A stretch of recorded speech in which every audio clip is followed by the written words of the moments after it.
Welcome to the channel and welcome to this game of Warhammer Age of Sigmar. It's 2,500 points. It's Flesh Eater Courts versus Fyreslayers.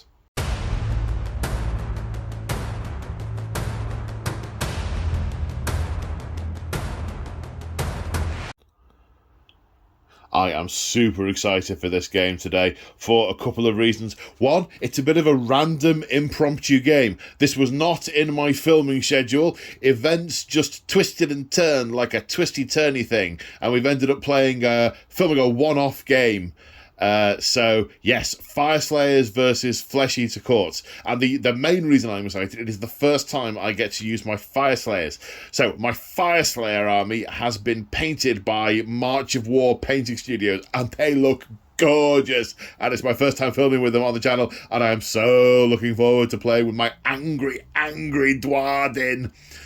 And we're sort of, there's a little bit of role-playing going on here, not role-playing, method acting, because we've set this in Akshi, and it's incredibly hot, both outside and now inside, so we are sweating cobs. And I'm speaking of, no, that doesn't follow. Joining me today on the channel, my opponent is Immortan Joe. Say hi, Immortan Joe. Hi, Immortan Joe.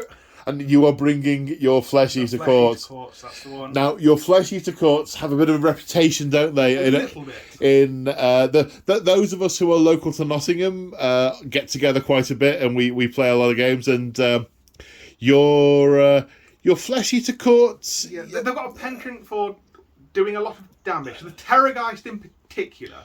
So the Terrorgeist likes to bite people's and Morcrus's heads off, and the ghouls just keep ghouling. Yeah, there's no end of them. I mean, you've accrued quite a lot of nicknames throughout your use of this army, none of which are repeatable on camera. No. You also brought them to our recent narrative event, the Crimson Conflux, where I think you were in turn for like 5 playing against Matt Seraphon, and you had more. He'd killed over 100 ghouls, but you still had more than when you started. Absolutely amazing. I think the Seraphon wiped out almost 200 ghouls by the end of the game. I think it was beautiful. Yeah. So yeah, they've got reputation and they've got form. So I am very much looking forward to seeing how the Fyreslayers hold up against them, seeing if they do in the game what they're meant to do in the narrative. So speaking of the game, what is the scenario? So we're in Akshi. This is a hot, arid desert plain with ruins. In places, lava has actually started to break the surface and bubble up and start to crust and form rock around it as it's cooled.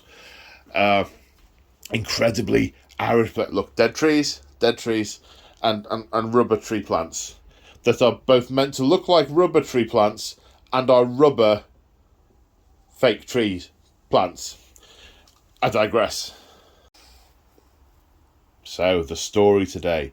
The Grand Court of the Blisterskin are a plague on the realm of Akshi.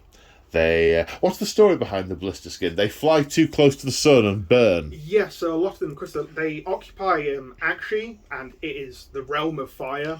A lot of them typically, they have a lot of flayers, typically, and they also have magical spells to make the rest of the units fly, and they fly through the air, descending upon their opponents. Throughout the game, you might notice go on. So that they're flying burnt ghouls. Yeah. A lot of flying burnt ghouls. Yeah. And you're in this particular part of Akshi. You've been attacking city. You're on a crusade. You're on a noble crusade in your delusions. Absolutely. On a noble crusade, and you're attacking sort of barbarian camps and enemy patrols. In reality, you've been sacking villages and destroying trade caravans. Trade caravans owned by wealthy merchants who are now fearing that their profits are disappearing and have put their hands in their collective pockets and hired the Fyreslayers to go and deal with them. So the crusade is heading in this direction. The Fyreslayers are marching towards them. These Fyreslayers are not messing about. None of this subterfuge, flank attack, or anything like that. The enemy are going to be over there, and we are charging. Rules-wise, we're playing Invasion, which is one of the open war scenarios.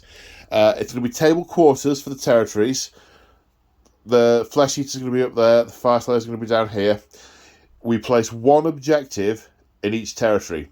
If at any point at the end of any player turn, one player controls both objectives, it is a win. And that represents, for the Flesh Eaters, obviously securing their lines and cutting off any Fyreslayer reinforcements. And equally for the Fyreslayers, as you'll see in a minute, the faster Fyreslayer units have probably marched quite a way ahead of the Fyreslayer column to hit them early, and we need to wait for our reinforcements to come up as well, so we need to defend our backfield. It's very much a supply line decapitation type scenario. Now, if at the end of the game, neither of us has won a major victory by controlling both objectives, then whoever controls the objective that is nearest to the centre of the table wins a minor victory. So there's an incentive to put your objective right up front so that it can be close to the middle of the table. I guess we'll have the cat and mouse game of objective placement in a short while. Anything I've forgotten, sir? No, I believe you've hit the nail on the head. Okay, in which case, let's go on to take a look at these armies. And here we have 2,500 points of Flesh Eater Courts, and it is both terrifying and glorious simultaneously. Wow, I mean, whoa. I guess there's two ways of going through this, isn't there? There's what the actual units are, and also what they think they are. Right. Yeah, because this guy here, he thinks he's a king on a noble dragon. And this is a noble drake, and these flying horrors are Pegasus mounted knights. These are mounted cavalry, and these are armored serfs. Except, that no one's got any rib cages or skin, and they like eat the living. But that aside. So what are we looking at unit wise?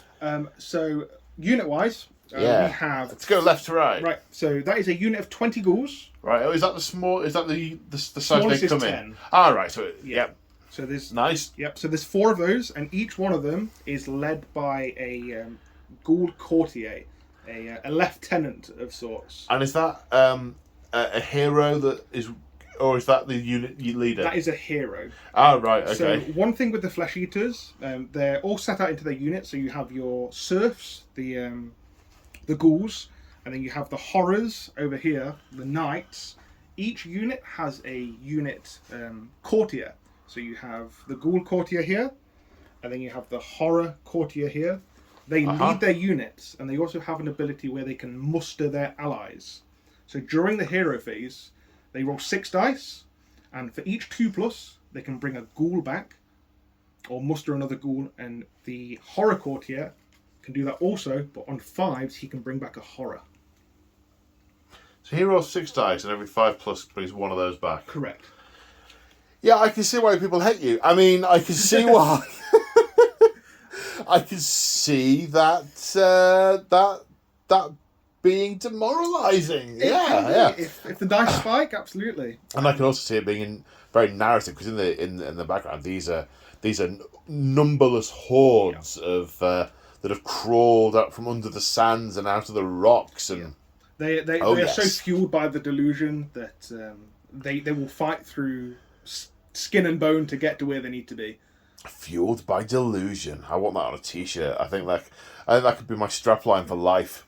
Excellent. Fueled by delusion. Yep. So we've got 4 units of 20 with the ghoul courtier. So does the unit itself have a unit champion? It does, yes. Right. Okay. Then we have a unit of 9 horrors. That's these ones, the ones that think they're knights. That's the one. Again with a courtier in front of them. Chief knight. Chief knight. What, master at arms maybe, or something like that. Yeah. I mean, it's anyone's guess, to be honest with you. And then at the front of the army is being led by the abhorrent Archregent, the King of Kings. He is leading this, let's call it a noble crusade, shall we? Crusade, yes, crusade. And he is backed up by some of the largest beasts from his menagerie. He has one of his generals behind him on the zombie dragon. Uh-huh. And next to him there is a Terrorgeist. Oh no! It's got a rep. That thing's got a rep. Yeah, that one. And then I do remember in one of the very first games I ever played. I think I killed the Nighthawk. Yeah. Had a good go at him. I think that was my first. I think I played a couple of learning to play games with the Claw where we both learned how to play the game. But I think that was the first other proper game I had. Yeah, memories. And then between the two of them, there is a unit of Flayers. They'll be flying from above. What's this thing? That is the Chalice of Usharan. It is an endless spell. Oh, right. Okay. So a hero can summon that in, and it pulses with death energy. Whenever anything dies near it, it will pulse and grow. And at the end of the turn, it will release all of that energy. And what it can do, it can heal wounds to Flesh Eater Corpse models, and it can bring back ghouls. Yeah, let's kill that. So who are your wizards? How many wizards do you have? So all of the vampires, which will be the Warrant Archregent and the Ghoul King on the Zombie Dragon. They are my two wizards. They're wizards, right? Oh, so they can summon that thing. Yes, they can. Good. Oh. Okay. So what are the general faction rules for Flesh Eater Corpse then? Now I know this is a first ed book. It's in dire need of redoing, so there might be some bits of interpretation. But so what are their faction rules? The only thing to really go over for the core faction rules is the command trait that they're given. Right. Which is Feeding Frenzy. Right. So it is a command point. After a unit has fought, they are so ferocious and hungry, they get to immediately pile in and fight an additional time. Right. And so that can be played on any one of these units by a hero. Yes. It has to be an abhorrent, which is the Archregent and the Zombie Dragon. They have to issue the order. They have to. So it has to be one of these two issues the order. It does, yes. Right, sir. Painted a bullseye on your faces. Oh, sorry. And what are the? It's been a long week. And what are the sub-faction traits of the Blistered Skin? Yes. So the sub-faction for the Blistered Skin, they have blistering speed, so they get to add 2 inches to their movement on every single unit. I'm dead. The command ability for the Blister Skin is during the movement phase, I can spend a command point and pick a unit that can fly, gets to fly off the board, and come back down within 9 inches of enemy Right. models. Okay. So that's can the king fly? No. Because he's got little winglets, but not wings. What about this chap? Looks like he has wings. He cannot fly. However, the only things that can fly natively are the Flayers and the 2 giant beasties. Right. Oh, yeah. However, there are spells in the arsenal of the Flesh Eater Corps to grant their units the ability to fly. Uh-oh. And have your wizards taken those? Quite possibly, yes. So they can make units fly, up to 3 of them, if I roll high enough. Oh. That's in the hero phase, and then we can potentially fly them off the board and drop them down within 9. Oh, nasty. So what are your traits? You got a command trait and all the other... Yes, so the Archregent, that is the general, he's got the command trait Hellish Orator. If he's on the battlefield at the start of the hero phase, on a 4+, I get an additional command point. All right. Okay. The Artifact of Power... That you can then use to make them fly around and Feeding Frenzy, yeah? Amongst other things, other things, yeah. The Archregent, the abhorrent on Zombie Dragon, he has the Artifact of Power, which is the Eye of Heesh. He gets to subtract 1 from hit rolls for attacks made with missile weapons that target them. Okay. And friendly units that are wholly within 6 inches of him. Okay. So I'm blinded by the light of Hish. Then the mount trait for the Zombie Dragon, it is blindingly fast. Uh-oh. So it gets to run and shoot.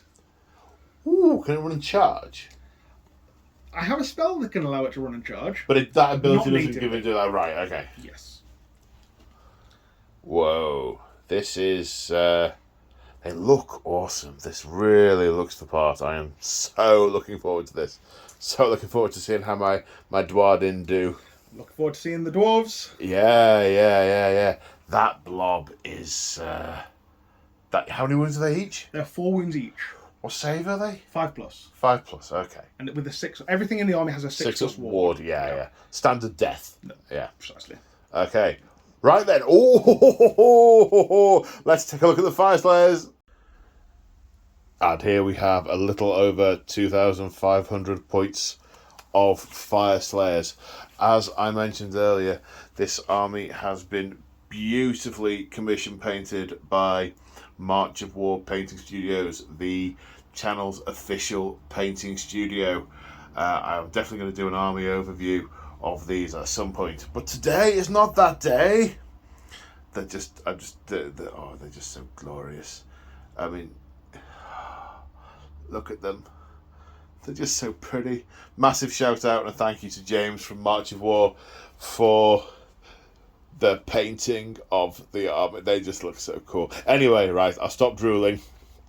That could just be the temperature in this garage on that is what is quite possibly the hottest day of the year. I don't know. Anyway, so what are we looking at? Well, you will notice a large number of Magmadroths, the offspring of Volcatrix. Well, the sub-faction we have here is the Lofnir, the greatest and most skilled at finding and rearing Magmadroth eggs. I mean, they've got a lot of them. And that sub-faction grants +2 wounds to each Magmadroth, means I can take 3 mount traits instead of 1, and means that Rune Sons on Magmadroths are battle line choices. Ouch. Ouch. So, what are we looking at? And then I'll go through what it can do in a little while. So, this is the Auric Runefather. He is the head of his lodge. Actually, no, I'll go through what it can do now. His command trait is the Spirit of Grimnir. And this means that Urgold runes will activate on a 5+. I probably better back up a little bit. I've gone too early. I've gone too early into the detail. So Fyreslayers, they've got a bunch of general things. One is their command ability, called Fierce Counterattack, which obviously costs a command point. It's command ability. Gives a unit strike first. It can only be used once per battle on each unit, but yes, you charge me, I fiercely counterattack, and I get strikes first. Nah, I can see that coming in useful today. Now the other is the Urgold runes. So the Fyreslayers aren't just gold-obsessed barbarian mercenaries, which a lot of the outsiders think. When Grimnir and Volcatrix fought, they both died. And in the resulting explosion, the spirit of Grimnir mixed into the gold and was scattered across the mortal realms. This is what the Fyreslayers refer to as Urgold. They are in a perpetual quest to recover all of the Urgold, because they believe they can, if they reignite the gold, Grimnir will return, because it contains his essence. In the meantime, they do what, as well as collecting the gold, they forge it into runes that they hammer into their bodies that give them that have properties of Grimnir. Now, the way that manifests from a rules perspective is at the start of the hero phase each turn, the Fyreslayer player can choose an Urgold rune to be active. You roll a dice. On a 1 to 5, it's active normally. On a 6, it is an enhanced version. They have two versions. One is super duper better. And that rule applies to the whole army for the turn. I won't go through them all now. I'll go through the individual ones as and when they get used.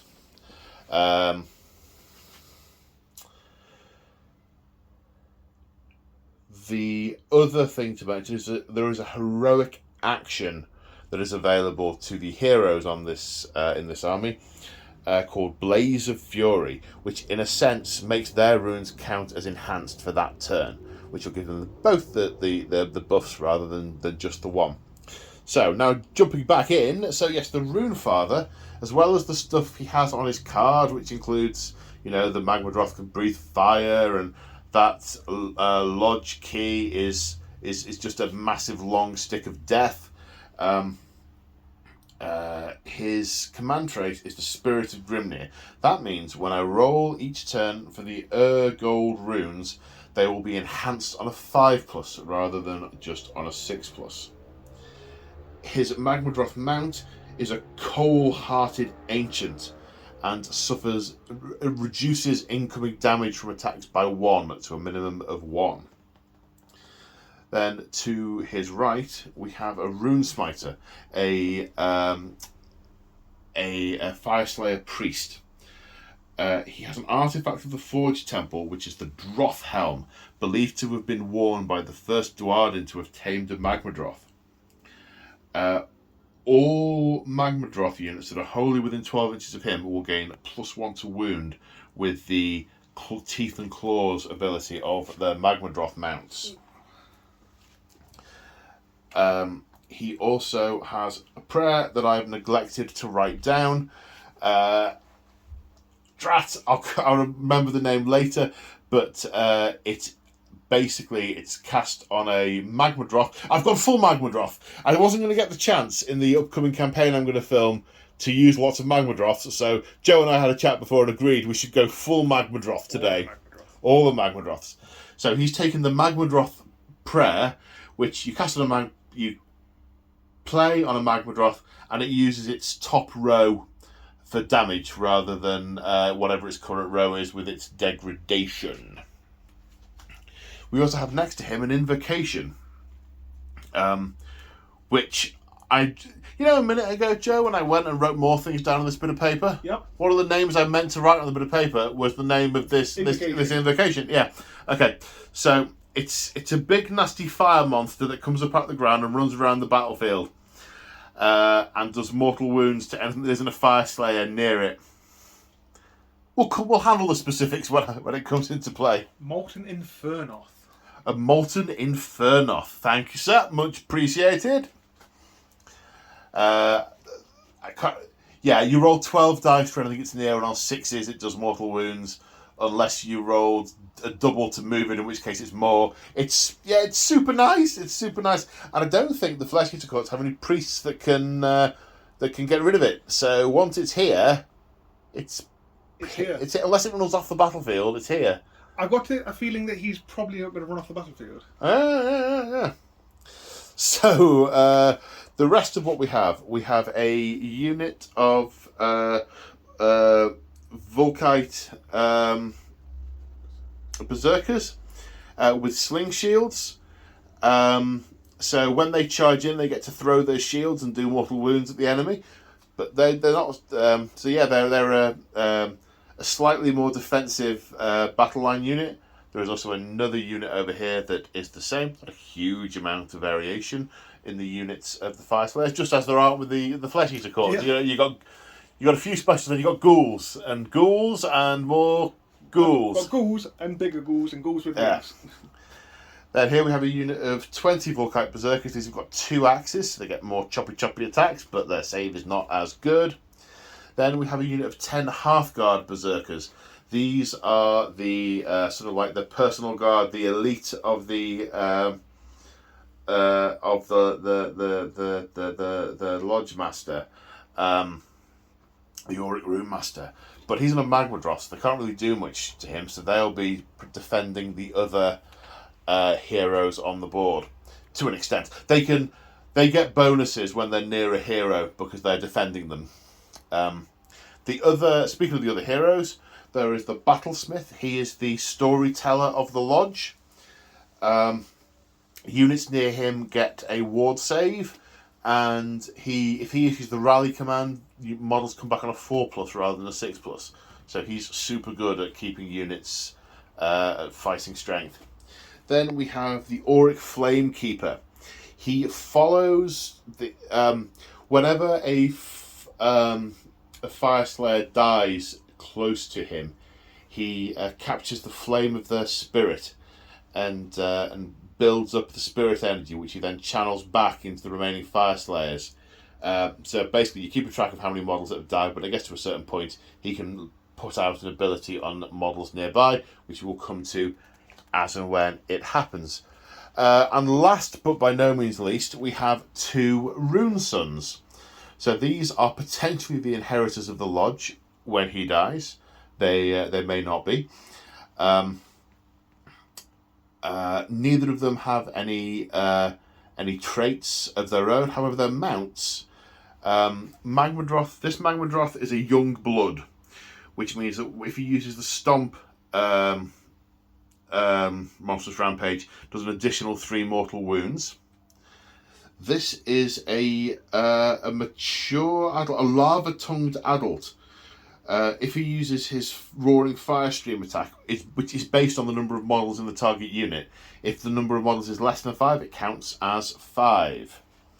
Magmadroths, as they start off very fiery and they become a little colder and then sort of coal encrusted as they get older. The yellow ones are the younger ones. The blackening ones are the older ones. Can you think of anything I've forgotten, sir?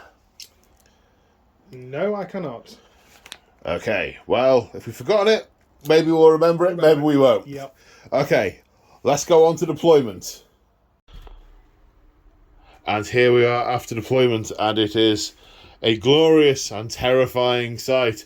So, I'm going to talk through it a little bit, because I think it warrants some talking through. I won the roll-off and placed my objective first. Now, the way I see it is most of that army either can fly or can be made to fly.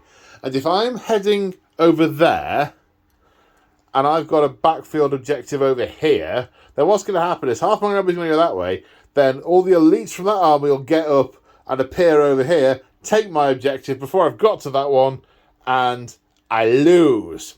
So I've pushed my objective quite far forward, so I can leave a moderate-sized chunk of Dwarden on it, but be relatively close to the action should I want to bring them in, or should I want to double back.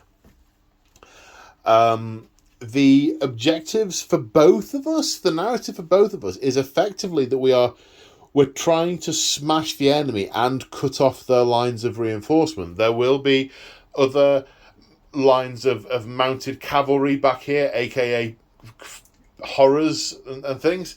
The Fyreslayers, there will be a lot more foot-based Dwarden going, I can't keep up, I'm knackered, back there. And we need those to come through. There may even be some forces that have hired us of the local towns. We may be reinforced by Free Guild that we really don't want to be reinforced by Free Guild, and we're trying to kill everything before they turn up and get in the way or claim the glory. Or these double-dealing humans try and claim they don't have to pay us because there were other... Anyway, no, none of that. So we want to keep our supply line clear, as do the enemy. So that's why we're sort of doing this circling around navigation-y thing. Well, in terms of my plan, I mean, this feels very Fyreslayer-y, I think. It's just Magmadroths, ho! And either smash through what's going on here and tear things apart, or take a couple of turns to get around there and just own the objective. I suspect there will be troops flooding over here if I make that kind of move. Then I've got the big blob of Fyreslayers with steel hand axes. Just going to get in there and have a massive fight. In the backfield, we've got the 2 units with sling shields, the Volkite Berserkers, and the 2 heroes in the midst. The Auric Fyreslayer, the Auric guy to save the souls of the Dwarden, and the Battlesmith to keep up their spirits, to hopefully buff these guys in the backfield. The Hearthguard Berserkers staying back to protect those guys. So I've kind of got a nugget here and a hammer and an anvil.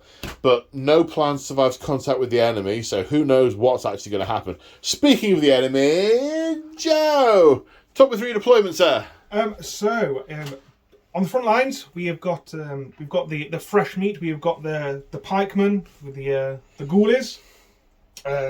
The plan is to blunt the Dwarden and then cycle in and out the cavalry. So you can see the big block of horrors behind there, and the flayers at the back. So the plan is to the mounted Pegasi. That's the one. They're stood at the back there, waiting for the enemy to be engaged, and then come in from the sides. Hopefully, the zombie dragon. I haven't put a terror. I was going to say there's no terror guys. I was just about to say, is that in reserve? One moment. Seamless. Please continue. Oh, I'm sorry. Yes. So the big hitty things. Like the Terrorgeist. Terrorgeist, yeah. Zombie Dragon, yeah. They are behind the infantry, and then when they're engaged, they will hopefully slam in from the side. So fill the gap, and then flank the enemy. On the backfield objective, we've got a unit of 20 ghouls holding down the fort with a courtier. The blister skin are so nimbly fast; they might look like they're out by themselves, but any of the units can come and join and reinforce them. So it's very much going to be making use of the blister skin's movement this game, I think. Movement's going to be your strong advantage. Yeah. But we haven't got a lot of objectives to play around, to, sort of 3, 4, 5 to jump on. We've got 2 to fight over, and we have to be jolly careful that we don't leave one of our objectives exposed, because this is a sudden death game. It is. Yeah. Yeah. Well, on that note, shall we roll to see who has priority for turn 1? Do it. Best of luck. You too, sir. Do you want turn 1 or turn 2? Turn 1. You take turn 1. Okay. Ghoul Kings, turn 1. Okay, we're in the hero phase. First off, we have the something oratory. Hellish Orator on a 4+. Gets command points. No. Not today. Right, heroic actions. You're going for heroic leadership with the Zombie Dragon. Yes. Yes, I'm going for heroic willpower on the Rune Father, because spells. Yeah.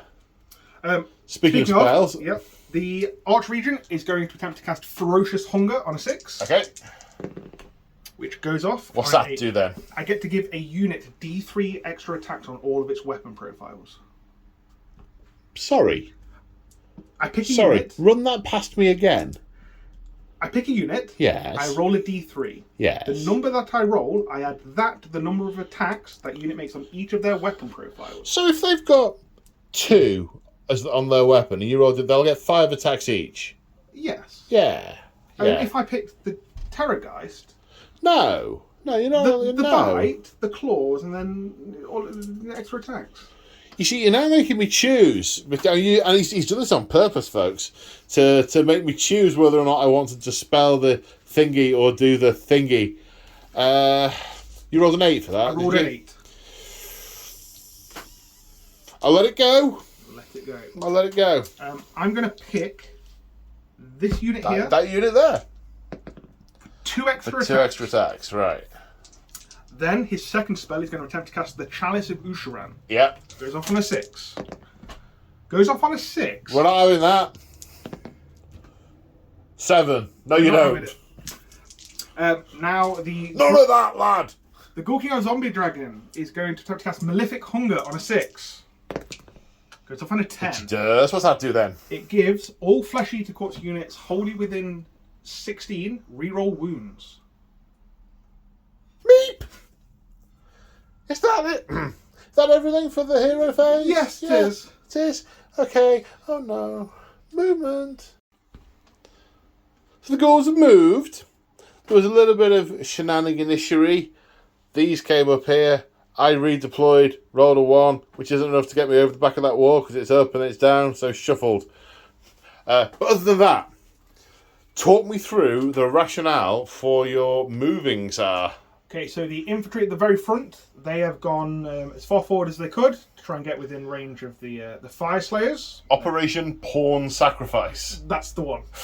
The Knights have followed up behind, trying to move in an L shape and take the Operation Broadsword.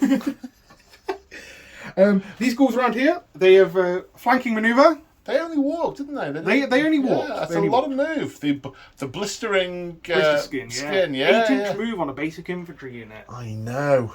And speaking of moving, these flayers absolutely booked it. They did run, and they moved a total of 20 inches.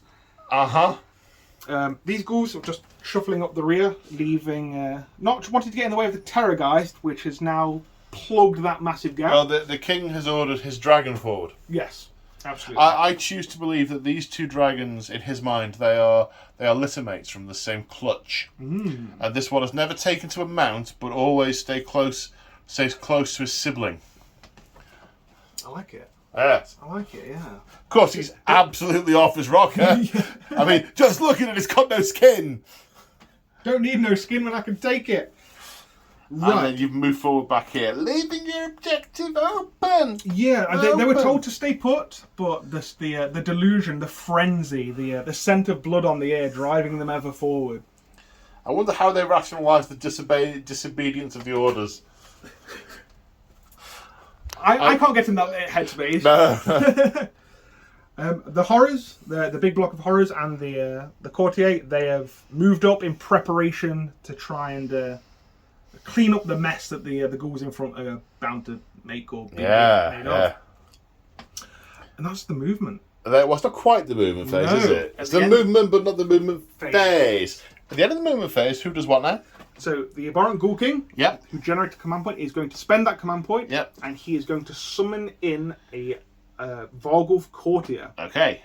Does he have to roll? No, he just spends a command point, and it happens. And a Varghulf Courtier comes in with wholly within 6 of a board edge. 6 inch of a board edge. Okay. Right, can you do that every turn? No, it's only once per game. Once per game. Yeah. Right out. That explains the not rolling. Yes. Yes, okay. If we were on a home field advantage and had a charnel thrown the faction terrain, it would have been no command points. Interesting. Well, I mean, you haven't put any command points in the pot, so, you know. That's better. Right then, do we know what we're starting with shooting? Is there anything in range of the screens? I'm going to measure. Redeploy, I think you might be just out of range. Well, we'll measure and come back. No, out of range of the breath weapons. This little Dwarden is 11 inches out. It's a 10-inch range weapon. This one is a 9-inch range. So we're on to the charges. Operation Pawn Sacrifice are going to charge first. They need an 8 because they have to go up over this wall and then down over the other side of it again. So on an 8. It's an 11. Let's see where they end up, because every Dwarden has a Firesteel hand axe that he can throw. And this is where the ghouls end up. Now, I was just picking up my dice to spend the command point on Unleash Hell to throw Firesteel hand axes with these berserkers. And then Joe pointed out that he's ended up in range of the Magmadroth. And then I realised he'd actually tagged the Magmadroth in the combat as well. So, but I can Unleash Hell with the Magmadroth.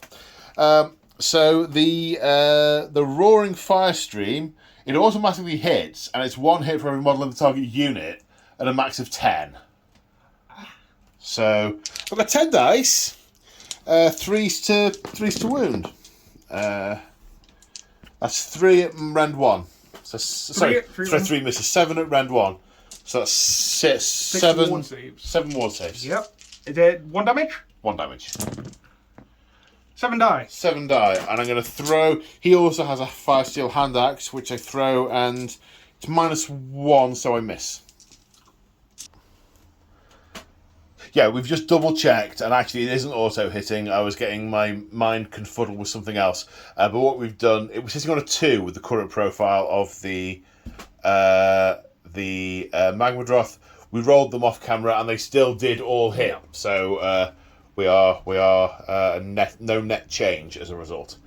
So we're coming into the combat phase.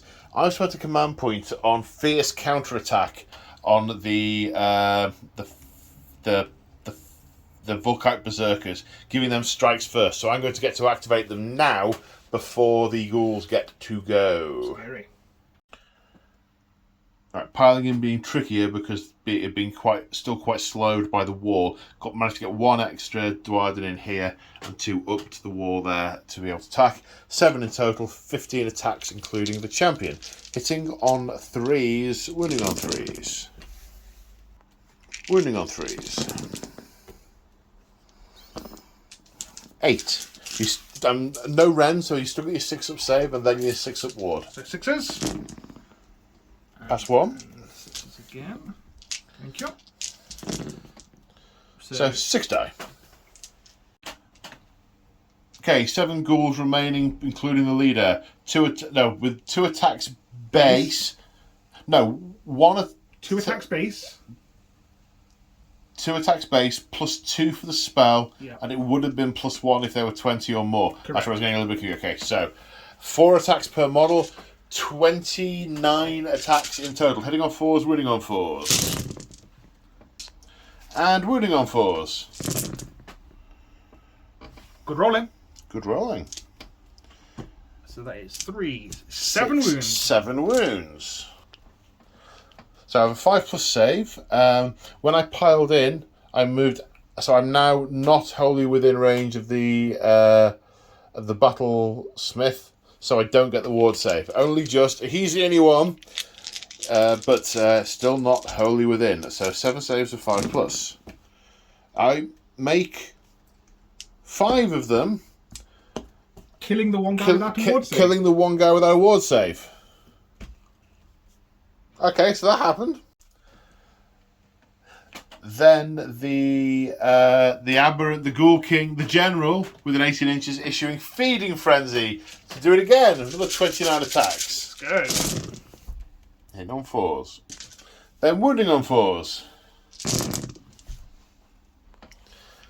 A total of 12, because as Joe was picking up his failed wounds, he remembered that they were within range of the wizard on the dragon and could re-roll all the wounds. So we did that on the second roll, but not the first. 12 saves of 5+. I am not going to be as lucky as last time. No, very much not. So that's 4 passes. I am in range of the battlesmith now, so I do get the ward save of 6+. 2, meaning 2 for 6 wounds taken. Battle shock time. Okay, so we are both electing to roll for our respective battle shocks. I lost 4. My bravery is 7. 4 and 1 is 5. None of the dwarves in run. The ghouls lost 13. Bravery 10. So 18. Yep. That's the unit run off. That's the one. 7 more run away. Yowzers. Right then, hero phase. So, first things first, I'm going to use an Urgold rune. I'm going to use the rune of Relentless Zeal, which gives me +2 move. However, if it is enhanced, I get +2 to charge as well. Because he's a scion of Grimnir, this will go off on a 5. No. So, just +2 to move, and not also +2 to charge. The rune Smiter is going to pray for runic empowerment on a 3+, which he gets, which is putting on these guys and that gives them +1 to wound. Heroic action should have been first. My apologies. My general is going to use heroic leadership on a 4+, which he fails. Your heroic action, please, sir. Heroic leadership. No. Also fails. Right. My only quandary is, do I use rally on them now and try and get a few back? Because they're in range of the smith. It is now my only command point. So maybe no, I don't. So in which case it's movement time. Okay, so movement phase explained. With the +2 move, the Magmadroths have got to here. Now it's a bit awkward because this courtier is a little bit further out. He's creating a non-move bubble around the area. But we've got the Forge Father is leading the group. Then we have the next one along, hopefully with some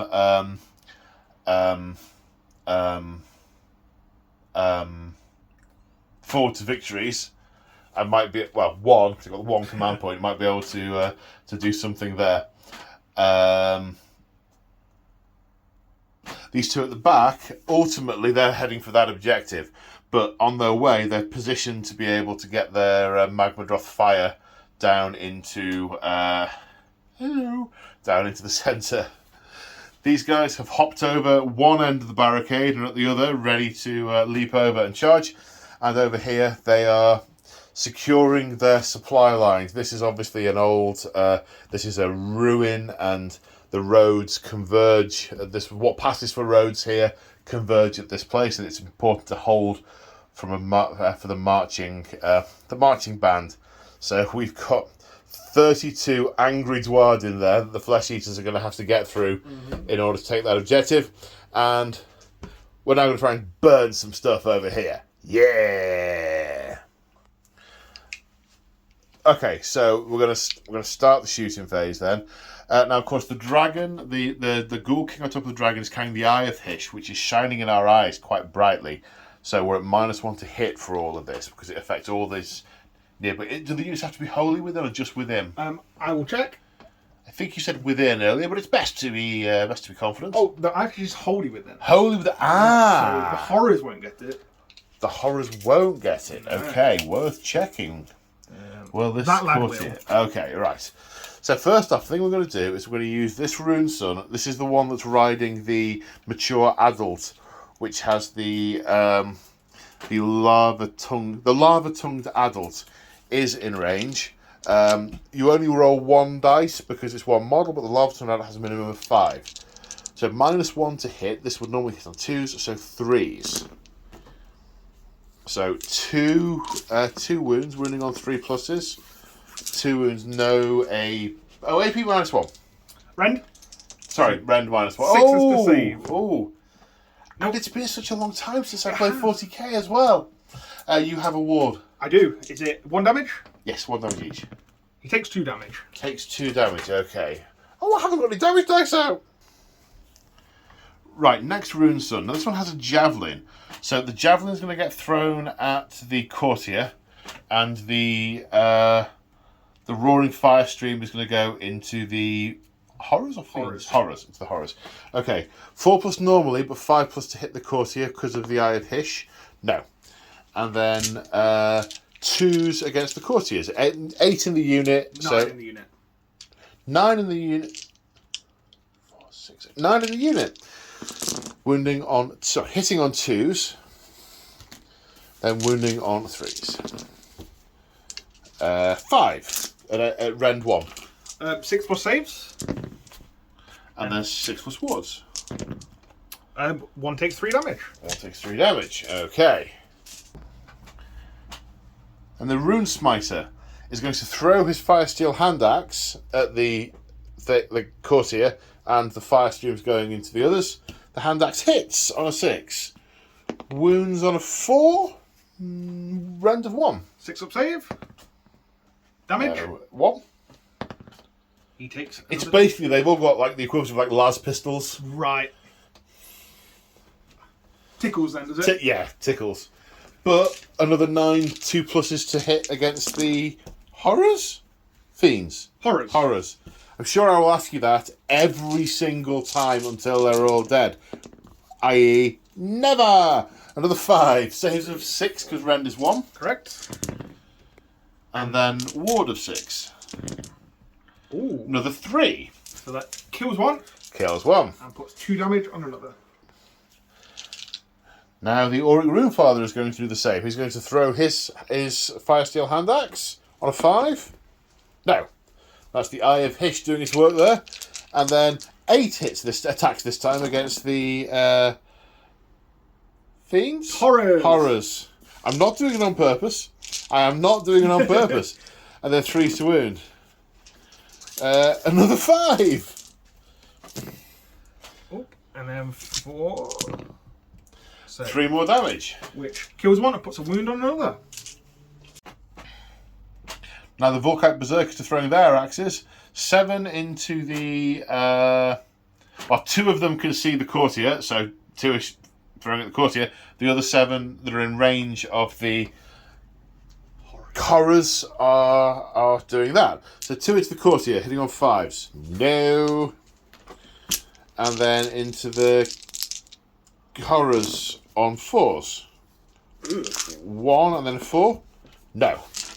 I mean, the hand axes are a bonus if anything happens with them. Okay, charge phase. I'm going to charge the Volkite Berserkers first with a 9. +1 because of their horn is 10. -2 for going over the wall in front of them, but I've made sure they each only going over one wall, so they're going to go 8 inches. Now they know these are all surging at once, so I'm going to move those in such a way that they hit what's over here. They're probably going to end up pulling these into the fight as well.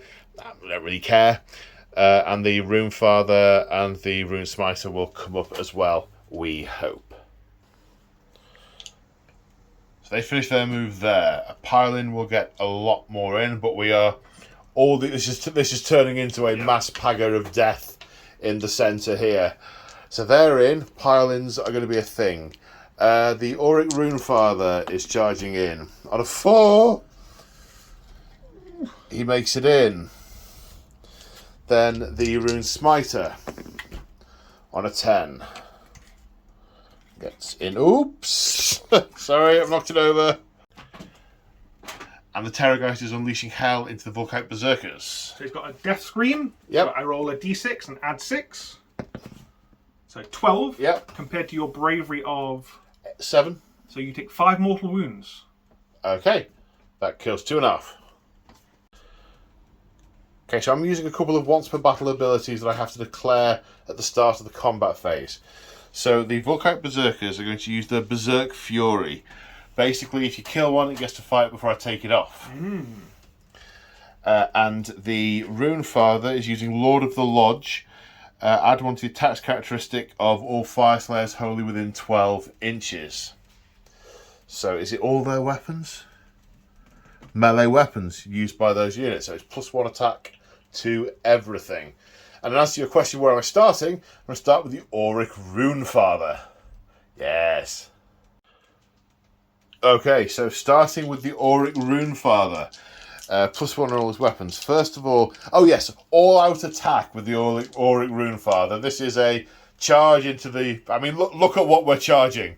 I mean, just look at it. He must be insane. And I can't see it ending well for him, to be fair. I think there's just too much to get through. I'm not sure. I reckon he's got it. He's wise enough, I'm sure. No, I don't think he has.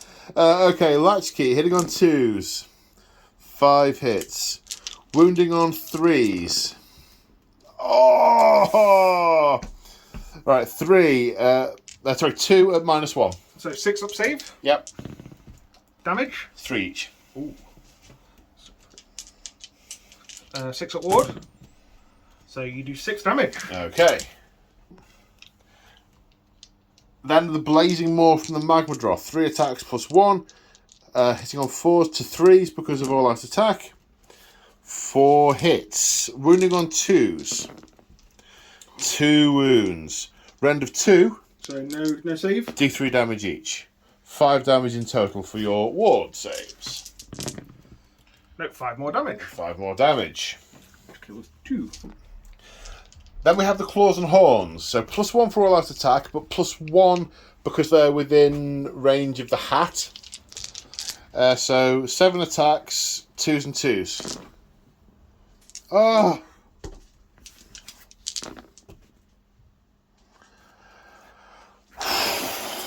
One at Rend 2. No, Rend 1.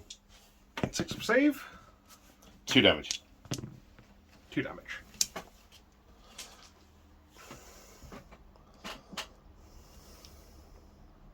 Okay, your turn to nominate a unit.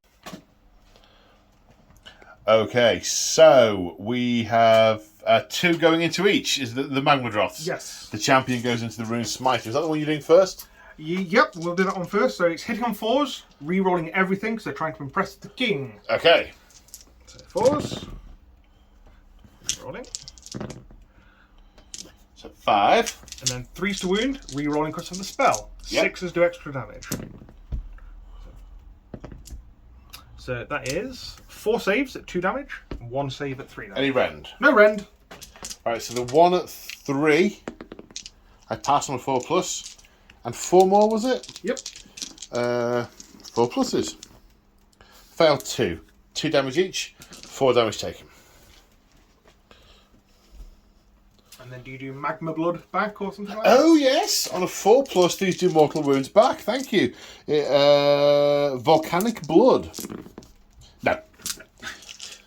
Now into Ow! the other unit. Rerolling hits. And then to wound. Was the 6 special on the wound? On the wound, not On the the wound, hit. not the hit. So that is 4 saves. 4+. 4+. Save 1. So that'll be 6 damage. It will be 3 damage because he is a cold-hearted ancient and reduces the damage by 1 each. So he takes 3 damage. His magma blood as well. And his magma blood, this time does a mortal wound to you. And on a ward save. Which you make. You didn't need that bit. Didn't need that one. I've got a feeding frenzy to fight again, I think. Is that instantly or the end of the phase? Immediately after they Immediately fight. after. So I should have 1, 2, 3, 4, 5, 6, 7. We'll do the same again, so into the Auric Rune Father.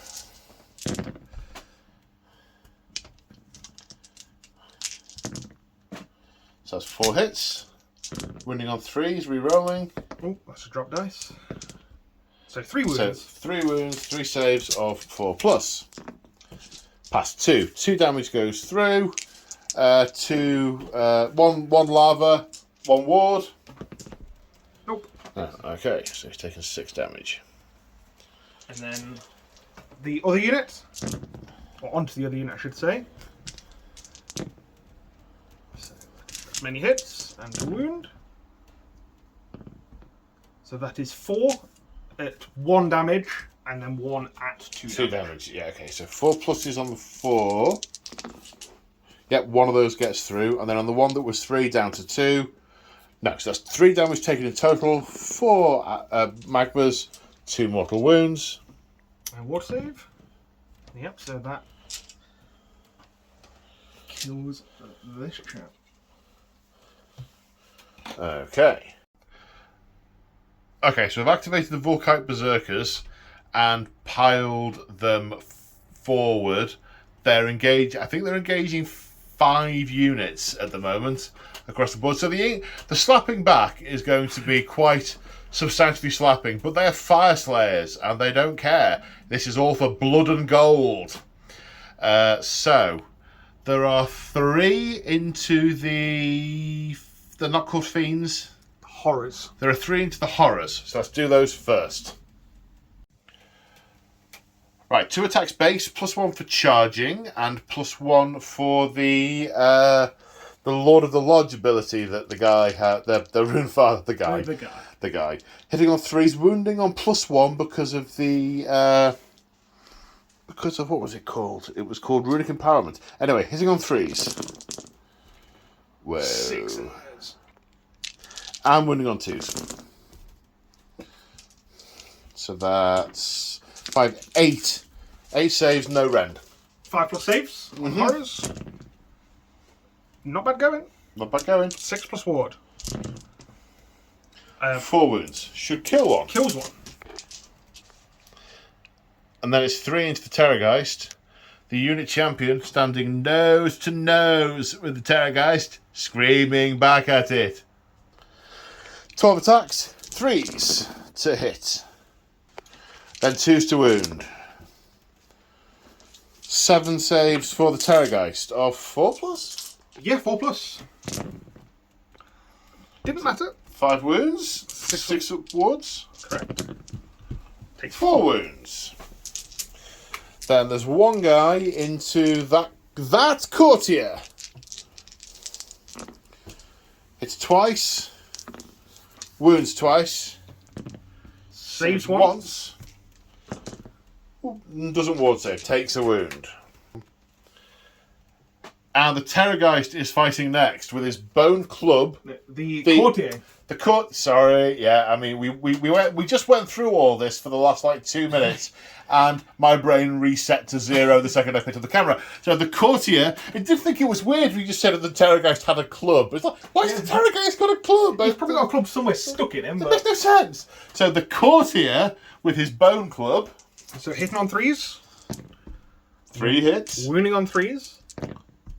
So 1 wound. 1 wound. No rend. Save of 5+. No. Kills a guy because 1 was wounded. Have to take him off because he had a wound on him already. And that triggers a rule, doesn't it? It will do, yes. So what's so whenever a courtier kills an enemy model, it inspires the troops, and the troops are incensed and get an extra attack. Right. Well, he has one more. Filthy claws. Hitting on 4s. Wounding on 3s. So 1 more wound, no rend. Okay. Save of 5+. Didn't do it on camera. Didn't think it would amount to much, but 4. Count them, 4 wounds for the Terrorgeist to save for the fighting back for the guy who was just killed. 4s to save. 2. And then 6s to ward. No, it takes 2 more. 2 more damage on the Terrorgeist. 6 taken. No. Why is the Terrorgeist taking wounds?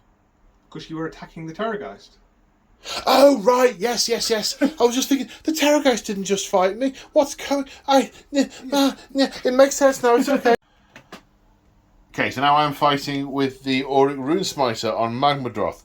The latch going into the ghouls, because I don't want all the... Not ghouls. Horrors.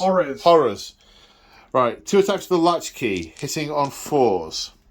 1 hit. Wounding on a 3. No. Right, so we're into the Magmadroth now.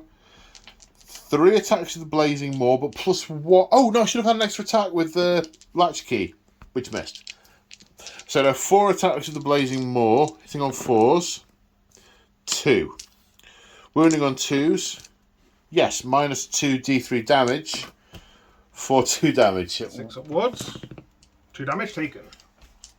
Okay, then we've got 7 attacks with claws and horns. Hitting on 3s. Wounding on 2s because of his Magmadroth hat. That's 5. Rend of 1, so saves of 6. Now 2 damage each, so that's 10 wards. Ooh. Let's roll this twice. Okay. 5 wounds. 9 wounds in total. They are wiped out. That's the unit. That's from what I gather, that's the trick against ghouls, is you've got to wipe out the units. They can't be constantly topped up. That's the one. Yeah. Right, where are you fighting next, sir? I really want to go with the ghouls, but the Terrorgeist is right there. Right there. So I'm going to go with the Terrorgeist. Now the Terrorgeist is attacking. It's actually bracketed, so it's slightly less hard than it would normally. What's its first weapon, and what's it doing with it? Skeletal claws are going into the Volkite Berserkers. Okay. So it's hitting on 4s.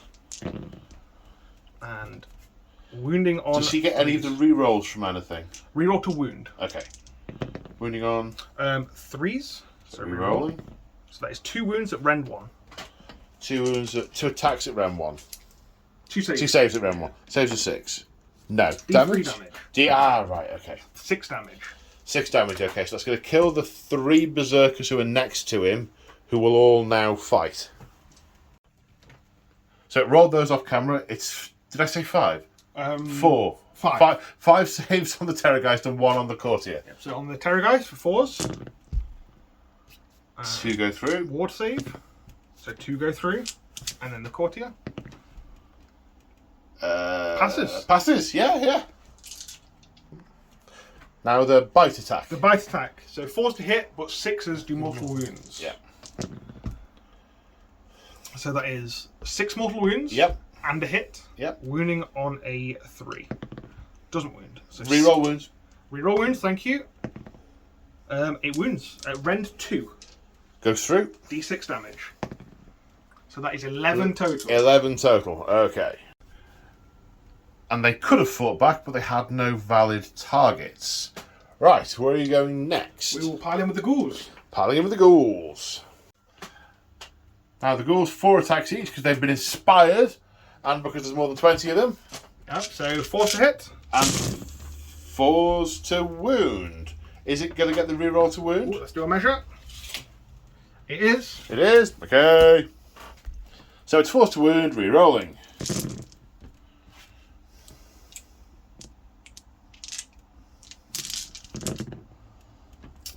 One extra. So 2, 4, 6, 8, 10. 10 saves of 5 plus.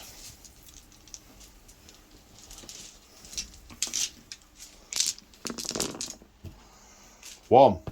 Ooh. So they all die, but they all fight. So it's only 3, not all of them. I thought the ghouls had wrapped round further. Hitting on 3s, 12 attacks. And then wounding on 2s. So that's 5, 8. 8. I have 6 up saves. Yep. And then wards of 6. 7 die. Okay, we did the courtier. Oh, sorry. Yes, this is where the dwarves were and the ghouls were, but I no longer. Well, there's some ghouls. The courtier just attacked, did 1 wound, but it was saved by the skin of the Magmadroth. Now we're at the end of the combat phase. Magmadroths have lashing tails. You roll the dice, and if the roll is equal to or less than the number of models... No, that's for every enemy unit within 3. Okay. If you get less than or equal to the number of models, they take D3 mortal wounds because of the lashing tail. Now, bit of an anticlimax, really. Battle Shock. You have a ghoul unit that has lost 7. You haven't got any command points. I'm going to roll on... Nope, they're fine. 9, they're fine. Okay. So that's the end of battle round 1. Oof. Oof, indeed. Oof, indeed. The Fyreslayers driving a wedge. Well, I mean, I am facing two dragons. One's it's been nibbled.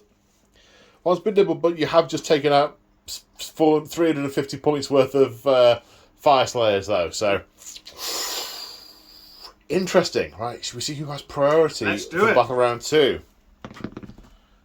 You have priority. Let's see. Now, that's interesting, because what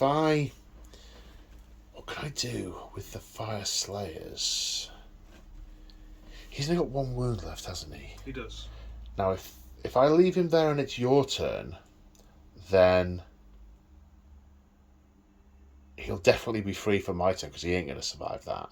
That's true. But if I take the turn and push round here with these Magmadroths, you are going to be forced to split, to divert some resources to defend this home objective. And in fact, if I can try and pin your big flying things with my Magmadroths, then maybe I can snatch it. Blister Skin can fly and redeploy for a command point. They can, but if I take the turn, true, and I get over here and I get the charge and I wipe you off that objective, yeah, then I have held your objective and I'm holding my objective, and it's a Dwarden win. You have to hold it at the end of my turn. The end of your turn, is it? So you have to hold it and then survive throughout the next turn. Ah, right, okay. Oh, it's still a good plan. Yes. It's still a good plan. Okay, speaking of that plan, let's do that plan. I think I will have the turn, I think. Go for it. So I'll have a double turn. Yeah. Okay, hero phase. Heroic actions. The Room Master is going to attempt heroic recovery. Needs 8 or less on 2d6 to regain some wounds. That's an 8. He regains 1 wound because he equaled the target number. Okay, and your heroic action is? Muster reinforcements. Okay. On the Archregent, so I'll roll 6 dice. And each 2+ brings back a ghoul. So I'm going to bring back 4 ghouls. 4 ghouls come back to that unit there. Okay. The Rune Smiter is going to pray for a Molten Infernoth, which has an invocation value of 4+. So it'll arrive on a 4+. It does! And the Molten Infernoth has appeared. Must be within 12 inches, but not within an inch of an enemy model, terrain feature, or objective. Terrain feature. Right, and I move it 2d6 inches. A double is good for me, bad for you. It's double 1, 2 inches. We're going to need to measure this. Yep. So it is in range of the Terrorgeist. Now, because I rolled a double, let me just get this right. If the roll was a double, the unit will suffer D3 mortal wounds for each roll of 6 instead of 1. So I'm rolling for each unit that's currently within 3 inches of it. Actually, it's not that close then, so I might get this guy as well. We need to measure and see who's in. After the invocation has moved, the commanding player rolls 12 dice for each unit within 3 inches of it. For each 6, the unit suffers 1 mortal wound. If the roll to determine how far this invocation moved this phase was a double, the unit suffers D3 mortal wound for each 6 instead of 1. At the end of the phase, the invocation is then removed from play. Yep, so it will be this unit. Yep. The Terrorgeist. Yep. The Courtier. Yep. And the Ghouls. Whoa. Let's build up to the Terrorgeist, because that's the one I really have to. Okay, that unit then. Let's do him. What's he called again? He's a Crypt Infernal Courtier. A Crypt Infernal Courtier. Okay, 6s we're looking for. Is this 12 dice? Is this 12 dice? Have I miscounted the dice? No, that is 12 dice. That's 4 6s, so that's 4d3 mortal wounds. So that's 5, 6, 7 mortal wounds. 6 ward saves? Just 6 wounds. 6 wounds. How many did you start with? That's a good question. So he has 6 wounds and it kills him. Oh! The Courtier who inspired the troops.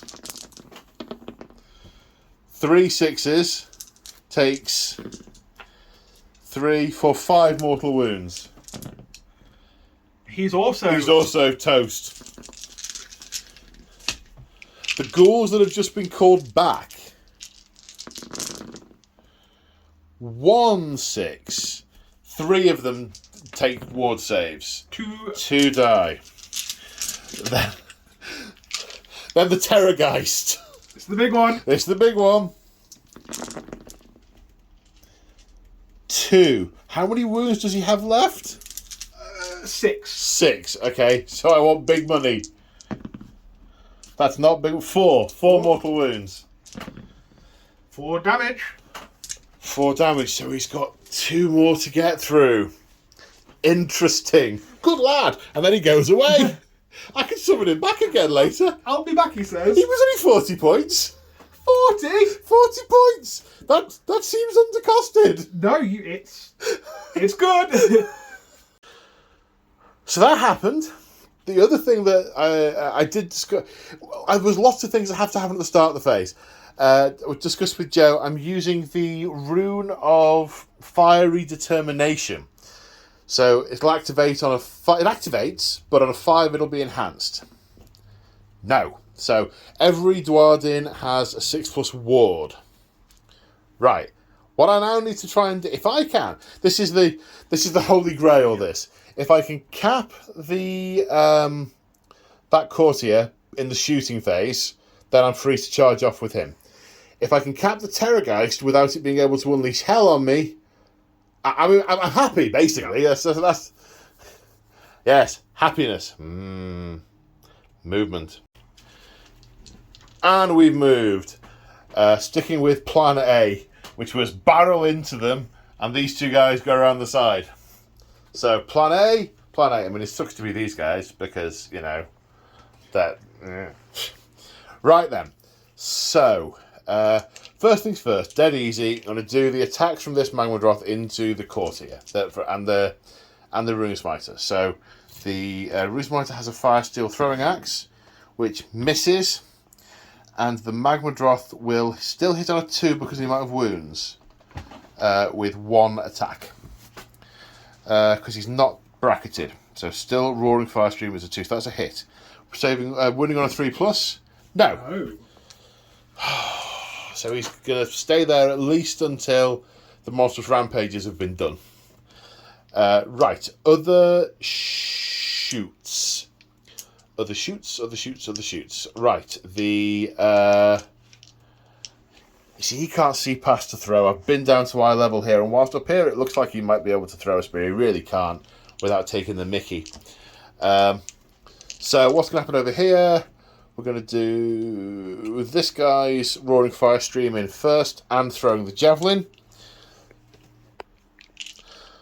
Okay, 10 attacks, because there is maxed at 10, 1 per model in the target unit. Hitting on 2s because of the current level of the Roaring Fire Stream. So that's 10 wounds. Sorry, wounding on... No, hang on. Yeah, hitting on 2s, that is 10 wounds. Wounding on 3s. That is fewer than 10. That is 8 at rend 1. So 8 ward saves, I think. Ward saves? 8 die. 8 die. Did I throw the javelin? No, not yet. Right, I throw the javelin. I hit with the javelin. The javelin wounds on a 3. Yes, rend of 2. Save of a... No save. D3 damage for 1. So 1 more dice. 1 more dice. Okay, then we've got... I think I'm out of range with the throwing axes now. Then we've got 10 more Oops. Thank you. 10 more magma drothy goodness on 2s to hit. Maybe he's just set fire to a lot of the ones that have already expired. And then 3s to wound. 4 more saves. Wards. So 2. 2. And then 2 survive. Okay. Makes quite a long charge. But that's okay. That wasn't the primary goal.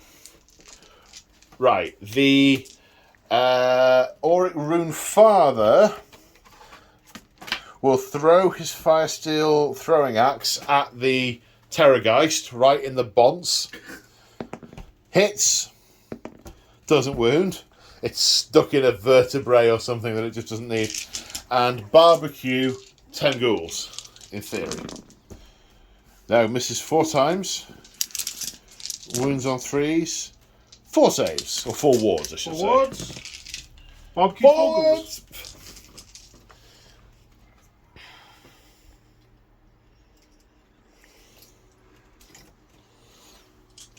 Right, so that's all the shooting. Charging. I'm still going to be yelled at by the Terrorgeist. You are. But he's bracketed quite severely, so it won't be quite as bad. Yeah. I need to have a moment to think, I think. Okay, I will charge with the Auric Rune Father. For 3 inches.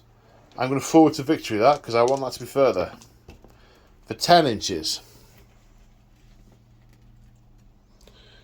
Engaging both the dragons. Any... Nope, nothing from we me. just worked out with the way the Terrorgeist works on Overwatch, you can't beat my bravery. Might have pestilential breath. That's what I thought you might. Okay, so it's peculiar in the way this works. So Joe, spend the command point in doing it, but you have to roll... So first you roll a dice. If it's equal to or under the amount of models in the enemy unit, it hits. Okay, so you need a 1. I need a 1. No, it's not a 1. So now I roll to hit, and it will be a 4 to hit. Okay. Which hits? Wounds on a 2. Okay. Doesn't wound. Doesn't wound. Rerolling wounds because of his spell That's that's still active. Still active. Wounds at rend 3. Okay, goes through. D6 damage. Oh, 1. -1, but still 1. Okay, on to 5 wounds taken. Okay, right. We are charging over here. Need some big numbers, guys. It's not a big number. 4 to victory? No. No? No. Although I will try and charge with him, but it'll be longer because he's got to go over the rock. He's a magma drop. He can climb over a rock. He can climb over lava. 7. So there's some measuring to be done. Okay, we worked it out. It was need a 10 with the upping and downing. It was a 7. I'm not going to forward to victory. I have 1 command point. I think I want to armed attack with the With the psychopath with the giant impractical axe/key. Okay, but end of the charge phase, monstrous rampages. I had in mind to stomp on the Terrorgeist because you can't stomp on a monster, so that isn't going to work. But I can roar to stop him feeding frenzying himself. So on a 3+, I roar fire in his face. Yes, now he may not issue or receive orders now. The Terrorgeist will roar at you. Right, yes? No. No. And I will Titanic duel with him. Oh yeah, I didn't have to roll anything, thankfully. It just goes off, doesn't it? It does. Does it mean I can't attack him? I can't remember how that works. It's just +1 to hit for me. Is it just +1 to hit for you? Ah, right, okay. Then we're good. And we remembered, of course, that basically this Magmadroth could stand on that courtier. So he did. He took more wounds. He died. It's an ex-courtier. He has ceased to be. Right. So activating the king, the Lodge Father, the Rune Father. That's it. All out attack with him. I'm going to put the Latchkey and the Claws and Horns into the Zombie Dragon, but the Blazing Maw into the Terrorgeist. So it's 3 attacks into the Terrorgeist with all out attack hitting on 3s. Oh no, don't do this to me. Wounding on 2s. That's 1 wound. Rend of 2. 6 up save. Come on. No. Damage. D3. He's got 2 wounds, hasn't he? 2 wounds. 2 damage. 6 Can up you get a save. 6? You'll get a 6. No! No, he dies. He's infested with bats, however. So every unit within 3 inches takes D3 mortal wounds. Does that include yours? Oh, yeah. Oh, splendid. So we'll go with the ghouls. 1. We'll go with the Archregent. 2. The other ghouls? The other ghouls. 1. The other thingy? The Courtier. Courtier, yeah. 1. And the Magmadroth. Is the Zombie Dragon? I'll measure in a sec. What we'll do Magmadroth. Magmadroth. For 2. 2. I have wards. Everyone's got ward save of 6 here. The ward save of 6. No, I take 2 damage. I'll roll the dragon and then I'll measure. It would be 3, so let's do a measure. It's hard to tell by eye from over here. Yeah. It's super close, so let's say yes. Okay. That has bracketed me for the fight. Yay! Oh no, we've already started the fight. It won't be the same, yeah. I'm going to do all my ward saves. So the ghouls, 1 dies. The Archregent, 1 passes. Wound, yep. The other ghouls, the Courtier, nope, and then the Zombie Dragon. Takes 2. Okay. Right, now it's dead. Now I can hear the cheers across our local group on the internet. There's going to be several people that are going to thoroughly enjoy that. Yes, quite. Right, the Grand Axe hitting on 2s, wounding on 3s. It's rend of 1. This is 5 up the dragon. save. 5 ups.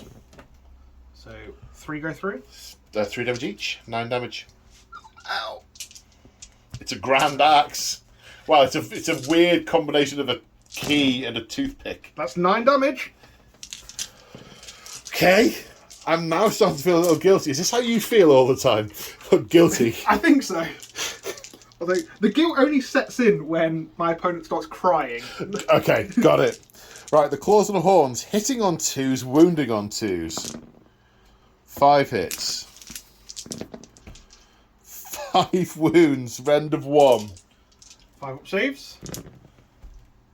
So 2 go through. So you go through 2 damage each. 6 up ward. 3 damage. Does it have any? How is it? 1. I think it's got 1 wound left. 1 wound left. Oh wait, no, it's dead. Exactly. Exactly dead. Exactly dead. Whoa. Wow. Does he not have some kind of demise? He does not. Okay. Yeah, now I'm definitely starting to feel bad. Can I fight back with the Courtier? Yes, go on, hit with the Courtier. So the Bony Club, 2 hits, 1 wound. Save got a 4. Yes. Filthy Claws, 1 hit, no wounds. Is that the combat phase? Yeah. He just walked up, walloped one, walloped the other, and they both died. Well, he has got the spirit of Grimnir, I suppose. He is an ancient and venerable psychopath. Psychopath, yes. Okay. I was trying to think of a nicer word for it. Right, okay. Let's go on to Fleshcourt's turn. 2. Do you have any... No, you've got some battles you have to take. How many died here? Well, there's 9 left to 11. So 7 run. Oh, God, no. Oh, Joe. 7 run? How many did I kill over there? Not enough to force a thing. Okay. Right, I'll let you have your go before anything else terrible happens. So, hero phase. The Ghoul King. The Abhorrent Archregent. The Abhorrent Archregent, thank you. It's his finest hour. 3 of the courtiers have just remustered and put 15 ghouls back on the table, beefing up some of the units that had taken damage. And we're about... My... what's it? Is... willpower? Thank you, Joe. Thanks. So we're at willpower. We're about to go on to the spells. Okay, so Chalice of Usharan from the Archregent goes off on a 6. Goes off an 8. I refuse! Oh no. I appear to be incapable of refusal. So he's going to set that up about there. I think. Does it do anything to me other than it accrues? There's nothing to you. Yeah. Then he's going to attempt to cast Black Hunger on a 6. Goes off on a 10. So I'm going to put D3 extra attacks on this unit just here. Okay, uh-oh. For 3. Yeah, they're going to eat me. That'll be the hero phase. Okay, time for movement. So this is where we are at the end of the movement phase, with all the wagons circling, and a unit of 20 ghouls coming on over here from a muster, an ability of the Archregent. The Archregent. But we've had a lot of discussion about where to go, whether to press this objective, how much to try and defend that one. So, Joe, talk me through the decisions you've made and why you've made them. So, I have the ability to summon and go for your objective, but I don't have anything to defend against the Magmadroth, so I have to defend the home objective. So the goal was to summon the ghouls on the side here to potentially stop you from taking it, and then focus down the Magmadroth in the middle. If I can clear this and eventually get through those in a turn or 2, I've got the movement to potentially get to your objective. I have the ability to go super fast. So if you can kill these off, we're in turn 2 at the moment. If you can kill these off in 2 turns, you have the ability to then come over here and try and get through to mine. Yes. So I have to focus everything on clearing the 4 Magmadroth because they are a terror. Okay. Yeah. Yeah. Well, I mean, they are about. This is 2,500 point game. They are 1,300 points of the army, give or take. The 300 odd points each. So if we can focus that, it's we're fighting from behind, but we're going to claw it back, I think. Okay, good stuff. Let's roll big numbers. So, is there any shooting at this point, or have I killed off everything that can shoot? This unit they can scream. Right. Okay. Screams. So they will all scream at this chap here. Yep. So it's 2d6, -2. So in a total of 8. What is your bravery? 8. Okay. So the other guy. Are you trying to beat my bravery? I am. So that is a total of 10. So you take 2 mortal wounds. Which I have a ward save of 6+. No, take 2 mortal wounds. Okay. And the next guy? And then the last guy. Nothing. Nothing. Charge time. Archregent first. 5. 5. That's in. Where next? The ghouls. Just Yep. here.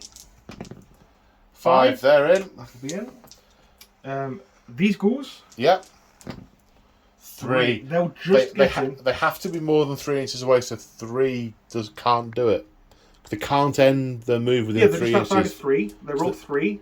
and they're within half an inch. Yes, of course. Yes, you're right. It's double one that can't do it. That's yes, of course. And then I remember this game. Yeah, we've played this game before. Flayers. 6. Okay, I will. Okay, like, you need to move them in the order in which you've rolled them, and then we'll see how things lie. Yep.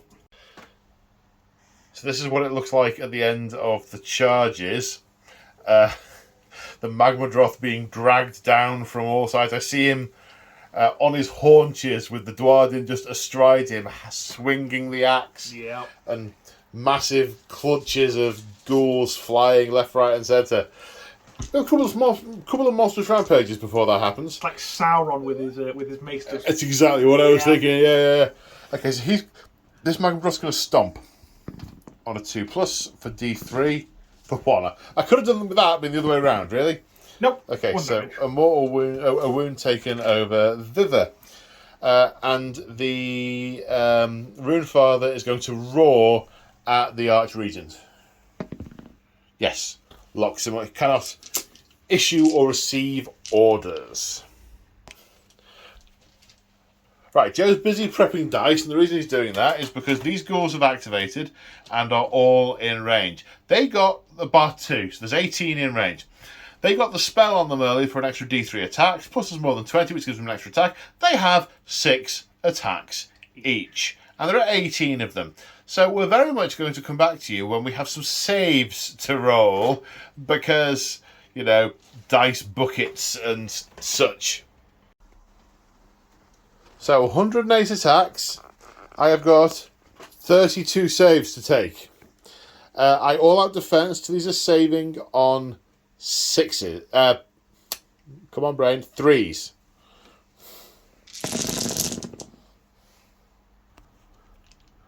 Seven get through. 6 up ward save. None. So 7, he's taken 9 damage, which takes it up to a total of 16 taken. He has 18 wounds. And he has molten blood. Thank you for reminding me. Cooks 3 ghouls unless they ward save it. Cooks 2 ghouls. But more importantly, that is 2 charge counters on the chalice. I'm not sure I'd describe that as more important. No, definitely not. No, I mean, the grand scheme of things. Okay, so I'm going to activate the Rune Father and attempt to kill the Archregent. All attacks going into him. So, the Grand Latchkey, 4 attacks hitting on 3s. 3 hits, wounding on 2. Oh, 3s. That's 3 at -1. Your finest hour and your base save is 4, yep. So 4s. Back to 4s. Nope. So that's 6 damage. 6 upwards. So that is 4 damage. 4 damage, okay. Right, 3 attacks from the Blazing Maw, hitting on 4s. 2 hits. Wounding on 2s. 2 wounds. This is -2, so saves of 5. Nope. D3 each. 4, 5. 5. Get him. Got him. And the claws and hooves tear him apart. So that's your wizards and your summoners. All you can do now is put back into the existing units, correct, isn't it? Yep. And no more spells is. No more spells is. Yeah, but unfortunately, for me, I've got other issues. Right, where are we going next? The Vargulf Courtier. Do you not want to do the Flayers before True. this one can attack? True. Because if you pile them in, you can move them around and get a couple in, and you'll... One more wound will bracket that Magmadroth. Okay. Okay, the Flayers after they're piled in. All in, 4 attacks each. 4 attacks each. 3s and 3s, but 6s to hit, do a mortal in addition. Yes, all out attack, that's why we're hitting on 3s. Right, that's why you're hitting on 3s. Yes. Right, okay. So there's 3 mortal wounds. And then 3s to wound. So that is 6 more at rend 1. 6 at rend 1. Saving on 5s. No. How much damage are these? They 2? 1 each. 1 each. Okay, so that is 9 award saves of 6+. You know those couple of rounds earlier where I got all the award saves? Yep. Used them up. So taking 15 damage out of 18. But 9 wounds were done, so volcanic blood. 2 mortal wounds in return. Oh, no water saves. How many wounds do they have each? 3 each. 3. 4 each, sorry. 4 each, right, so, okay. Well, now, am I actually in range to attack any of the ghouls that are attacking the other guy, I wonder? Some measuring, I think. No, not in range, all going into the flayers. So, the latch axe, 2 attacks hitting on 4s, no. The blazing maw hitting on 4s, no. And on my current wound level, the 3 claws and horns, hitting on 3s, yes. Wounding on 2s because of his hat. 3 at -1. So it'll be 6 up saves. 2 damage each. I'll roll this twice. So that is 2. 4 damage. 4. Okay. Finishes him off. And puts him on 1 left. And that takes up to 4. Okay, you have more attacks to do with other units. Okay, now we come to the Vargulf Courtier. He has 4 attacks with it, with his immense claws, but he's got a bonus at the moment. He feeds on dark magic, so the fact that a spell was cast by a friendly wizard earlier on means he is re-rolling hits. Okay. So 4 attacks, re-rolling hits. Hitting on 2s because I all attacked as well. Aha. So all hits. And then wounding on 3s. So that's 3 at rend 1. 3 at rend 1. Okay, I'm still fine. Still all that defended. So 4 pluses. They are not 4s. Damage. 2 damage each. 2 damage each. But he reduces it all by 1. Okay, so 6s to ward save. I need 2 of these. Good luck. That's less than 2. Volcanic blood. No.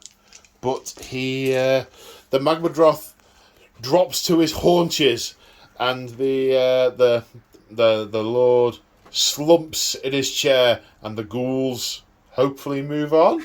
Maybe they start to feed. Who knows? We'll find out in the after action report. Then this unit of ghouls was within 3 inches of this Magmadroth, so activated, jumped in.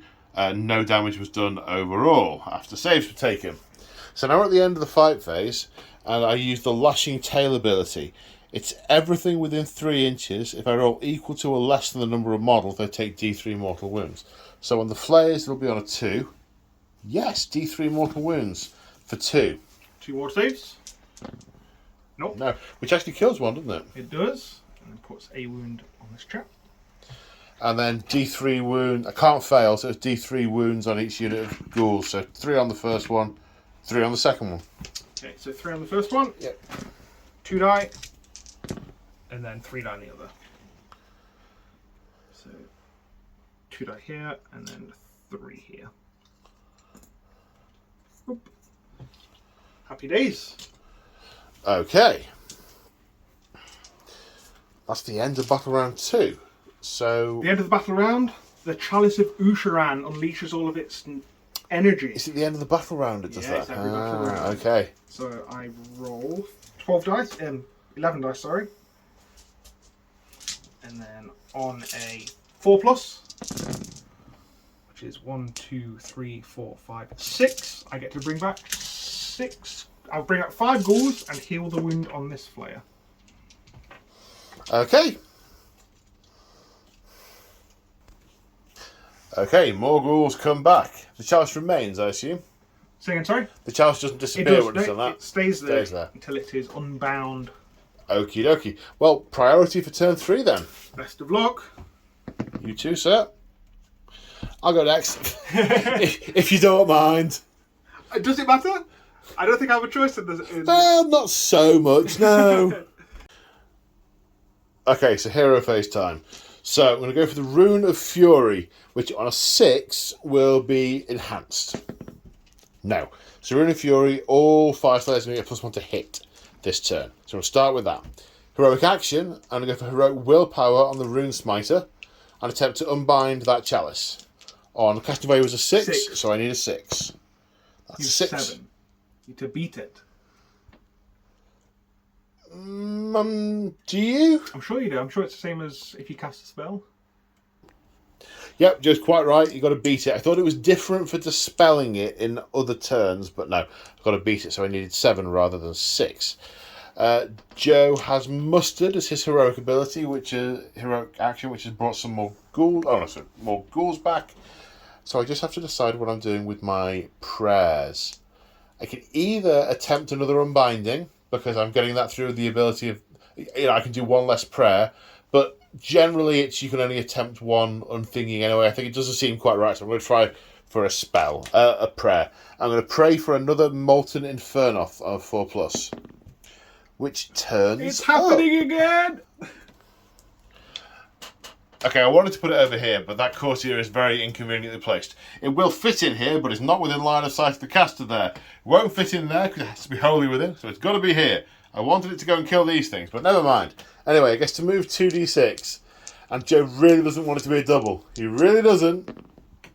It's a double! Oh my god. Yes! No, I want it to be a double! History repeats, double 3, 6 inches. I wonder.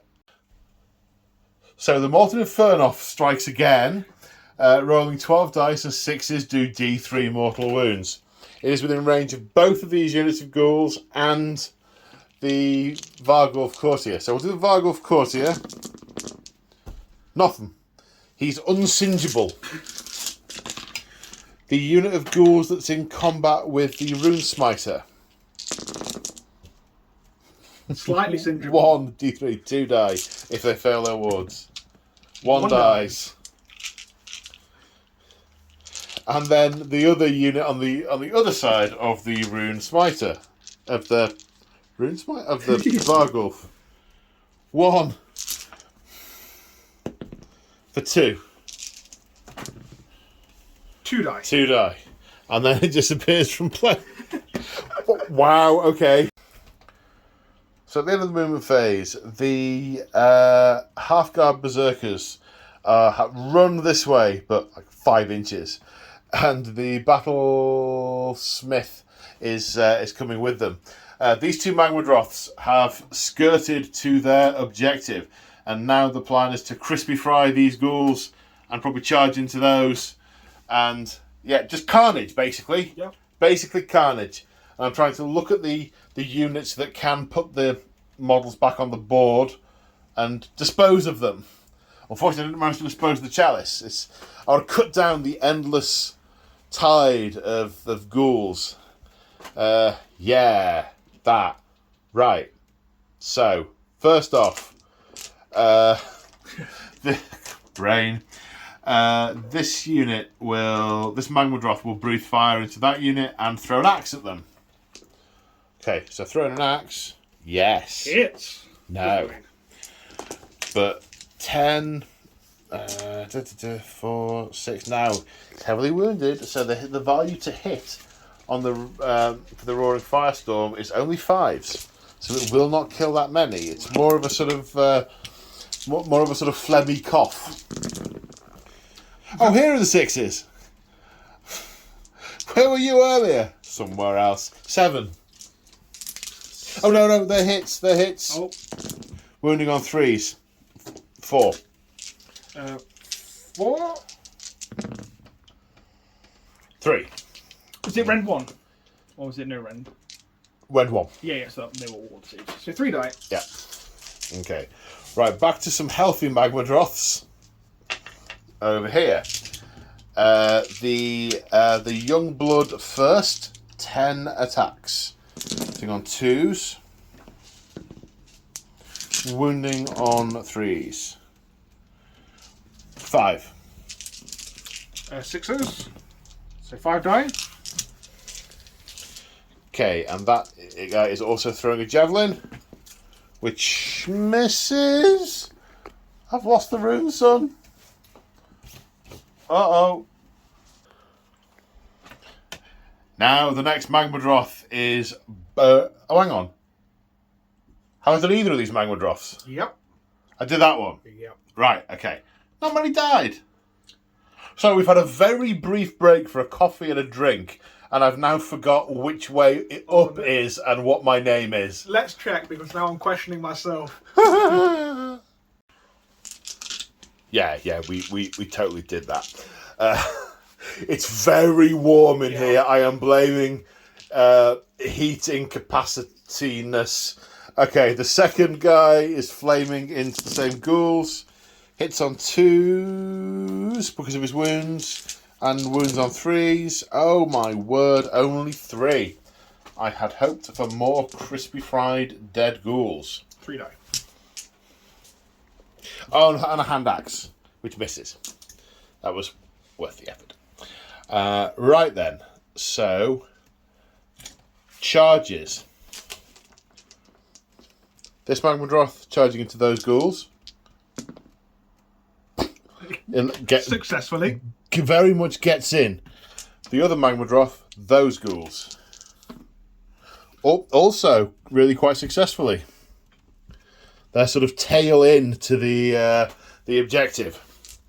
No other charges because they ran and they're too far away.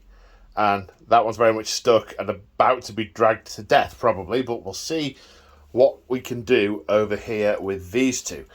Monstrous Rampages, though. So this guy will stomp because he's the young blood on a 2+. He does an X, so he does D3 plus 3. So he does 5 mortal wounds with his stomp. Ward save. So 4 die. 4 indeed die. Right. Now,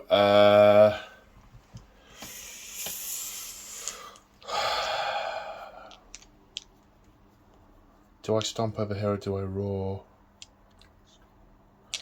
Yeah, I'm going to try and stomp on the Flayer, I think. Yep. For 1 wound, which it might shrug. No. It is stomps all round. Some of you will, technically you can't do this more than once, but on the channel, these can't do. You've seen us do this, the stratagems more than once, and so on. It's the same thing. It's narrative. It's the way we like to play here. Stomp again for 1. Okay, right now I'm going to work out which unit to fight with. Okay, we're going to start with this Auric Rune Sun. Everything into the ghouls. Everyone has +1 to hit because of the active rune, the Rune of Fury. So 5 attacks hitting on 2s. All hit. Wounding on 3s. None. Okay, well he's not getting an inheritance. Right, the Blazing Maw. 1 hits. Wounding on a 3. No. What's happening? Right, it's all that guy's rubbish. He's not getting an inheritance. That's what's happening. Right, Claws. Hitting on 2s. 4 1s. The ancestors are watching and they are most displeased. Wounding on 3s. Hooray! 2 at -1. Damage? 2 damage each. Okay. 6 at wards. 4 die. Okay. I mean, that was such a beautiful plan. That plan was lovely. What? I mean, it's a dice game, isn't it? Yeah. Maybe he fell out of the saddle and the Magmadroth got spooked and his older brother looked over his shoulder and sighed audibly. I'm kind of hoping their tails probably got caught up, so we're going to have exactly the same just here potentially. Oh, less of that. Right, your turn to do something. Where are we going? Oh, I have to really think here. Okay, I'll come back to you once you've thunk. Okay, now the ghouls are activating and have piled in. 9 are in fight range, including the champion. They're all out attacking. The Rune Smiter is all out defending. I got 4 wounds left. I'm not gonna live through it, but we shall see. Hitting on 3s, all out attack. And force to wound.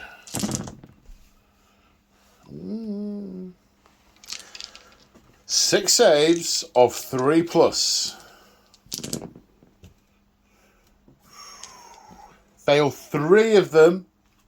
I'm on 17 damage taken out of 18 wounds. Okay, I'm going to activate the Rune Smiter. I think he can hold his own against those ghouls for a little while. I say hold his own, but anyway, right. So everything into the Flayer. Yep. Want to kill the Flayer. Right, Latchkey, 2 attacks, hitting on 3s because of the Rune of Fury. 1 hit. Wounding on a 3. No. 3 Blazing Maws, hitting on 3s. 2. Wounding on 2s. Render 2. So no save. D3 damage each for 4. 6 award. Oh, he's dead. And then the claws and horns tearing him apart. Yes. Something of a Pyrrhic victory, because I'm about to get ghouled to death. But we shall see. We shall see. Well, you got 3. You got maybe 3. Maybe 3 to get in range there. Yeah. Right, who are you going to activate? The maybe 3 or We'll do the maybe 3. Why not? So. do whichever unit you want, mate. Oh yeah, they're all. So Joe definitely wants it dead and off the table as soon as humanly possible, despite the fact he couldn't fight first there otherwise. No, okay, 6 attacks, hitting on 4s. 3. Wounding on 4s. 1. That's all we need. 1 3+ save. Oh, the all-out defense did it! Woohoo! Woohoo! That was tight. Whew. Right, his turn. Boom. Right. Right, so distribution of attacks. We are going to do the claws and horns into the ghouls for 6 attacks, and then the rest into the courtier. So if a single ghoul remains, I'm going to regret this. Okay, so claws and horns hitting on 2 because of Rune of Fury. 5 hits. Winning on 3s. 3 wounds at rend 1, 2 damage each. This twice, they are dead. Most definitely. They are dead. Okay. Right, the javelin. 3s, 4s normally, +1 is 3s. So 1 hits with the javelin. Wounding on a 3. Yes, rend of 2, d3 damage for 2. 1 wound. Okay, and the maw hitting on 3s. 2 of them. Wounding on 2s, 1 of them. -2, d3 damage for 1. 1 damage. So he's still alive, but he hasn't got a unit to top up, so No. not so much. Okay, your turn. This unit, I guess. Okay, I'm not looking forward to this. And the ghouls pile in here. 29 attacks, hitting on 4s. Then wounding on 4s. 1, 2, 3, 4, 5, 6. Yes, 6 saves of 4+. There's no rend, is there? No rend. Oop, come back here, dice. Okay. 4 go through. Oh, we didn't do Molten blood. Molten blood over here. Molten blood over there. So 2 gets singed over there. 2 do get singed. And over here, 3 were done earlier. So 2 get singed there. Unless they don't get singed. One got singed.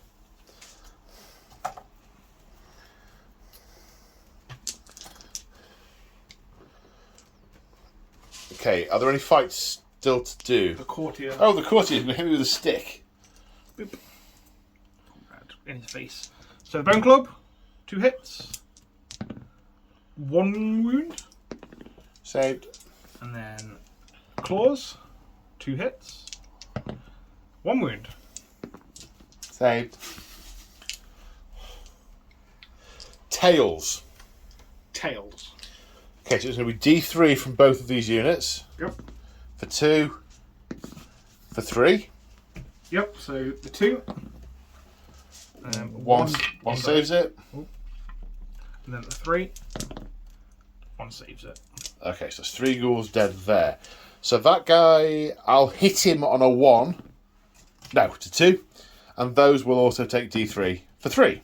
Nice. Because I can't fail to hit them. 3 die. 3 die.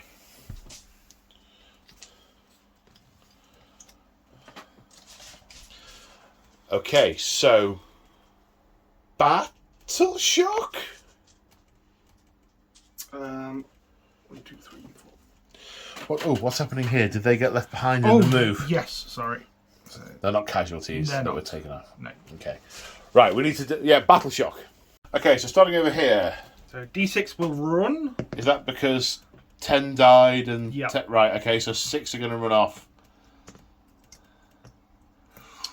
6. Because I did ask if you wanted to use heroic inspiring leadership, but you want to use that to kill me with. I need it to bring you down. You are so tough. I have no character support now, so we need to... Okay, are they ready to take over here? Or will they auto pass? 2, 4, 6. They will auto pass. Okay, so nothing to take there then. Okay, so at the end of the turn, models within 6 inches of that objective, my monsters count as 5 each. You've got 4 or 5 ghouls plus a courtier. Yep. So I gain control of the objective. So you've got to take me off it next turn. Yep. Or it's a win. It is. That's the victory condition. The chalice explodes first, though. Oh, right, of course. I'll come back with the dice because there's lots to get. So the chalice exploded in lovely healing death goo and brought back 12 ghouls, 10 into that unit and 2 into this one. As we go into turn 3 for Flesh Eater Corpse, they have to get me off this objective. Unless they can get onto that one this turn. If they can get onto it, then I don't control both, and it's not an auto win, but you've got to outnumber me, and there's dwarves aplenty. So, turn 3. So, summary of the hero phase. All 3 courtiers mustered. This chap put some ghouls back into this unit. These 2 put a boatload back into that unit. You've got to kill him. You've got to get the last one. You've got to get the last one with ghouls. His heroic action was heroic leadership to generate a command point, which he did. The Rune Smiter used heroic willpower and extinguished the Chalice of Usharan. Chalice of Usharan. But I don't actually think I needed to do that because I could have used I could dispel him, I think. I'm not sure. That's what I did. Yeah, slight correction. We've checked. I could do it anyway because a priest and a wizard could attempt to dispel an endless spell in the enemy hero phase. So we've rewound a little bit, done it that way. And this Rune Sun has taken command of the battle and generated a command point using heroic leadership. Huzzah! He clearly thinks he has a strong inheritance. Unlike that Nana who can't steer his magma drop foot in a straight line. So at the end of the movement phase, as many Flesh Eater Courts as possible have got onto this objective. There's been a lot of running from these courtiers. And as it currently stands on this objective, the Vargolf, because of his size, counts as 2. And all the other ones, so it's a total of 17 models worth on that objective. The monsters count as 5 each. So if it stays like this, it will revert to Flesh Eater control at the end of this turn. However, you've got to survive the charge phase and the fight phase. Yep. Speaking of which, any shooting? Nothing in the army? Right, okay. Any charges? Nope. Everything's in combat and everything else ran. So at the end of the charge phase, it's monstrous rampages. Let me just check something. So we're going to start with this guy. He's going to stomp on a 2+. Yes, does D3 plus 3 for 5 mortal wounds into the ghouls. I see him spinning around, hitting the courtier with the tail and tearing ghouls apart. 6+ wards. 4 die. 4 die. And then the other Magmadroth will roar into the ghouls because I don't want to be all out attacked. on a 5+. Also means you can't heroic. Oh no, you can. Of course you can. You can't all-out attack or all-out defense or all-out defend. Okay, so that's the charge phase done. Right, where are we starting with the fight phase? It's your turn. You can choose. It's going to have to be the ghouls. Okay, now do I want to all-out defend? I think. Oh, it sucks to be you, really. He's a whippersnapper. He can take it. No, I'm not. I'm not all-out defending. It's his own fault for not tying his Magmadroth shoelaces. Okay, how many attacks is it? 24. 24, okay. 4s to hit. And 4s to wound. 2, 4, 5 wounds. 5 wounds, okay. So 5 saves of 4+. 3 wounds taken, 3 damage taken. And Molten Blood. 1 back, but he may ignore it, which he does. No score draw. Okay. Thinking time.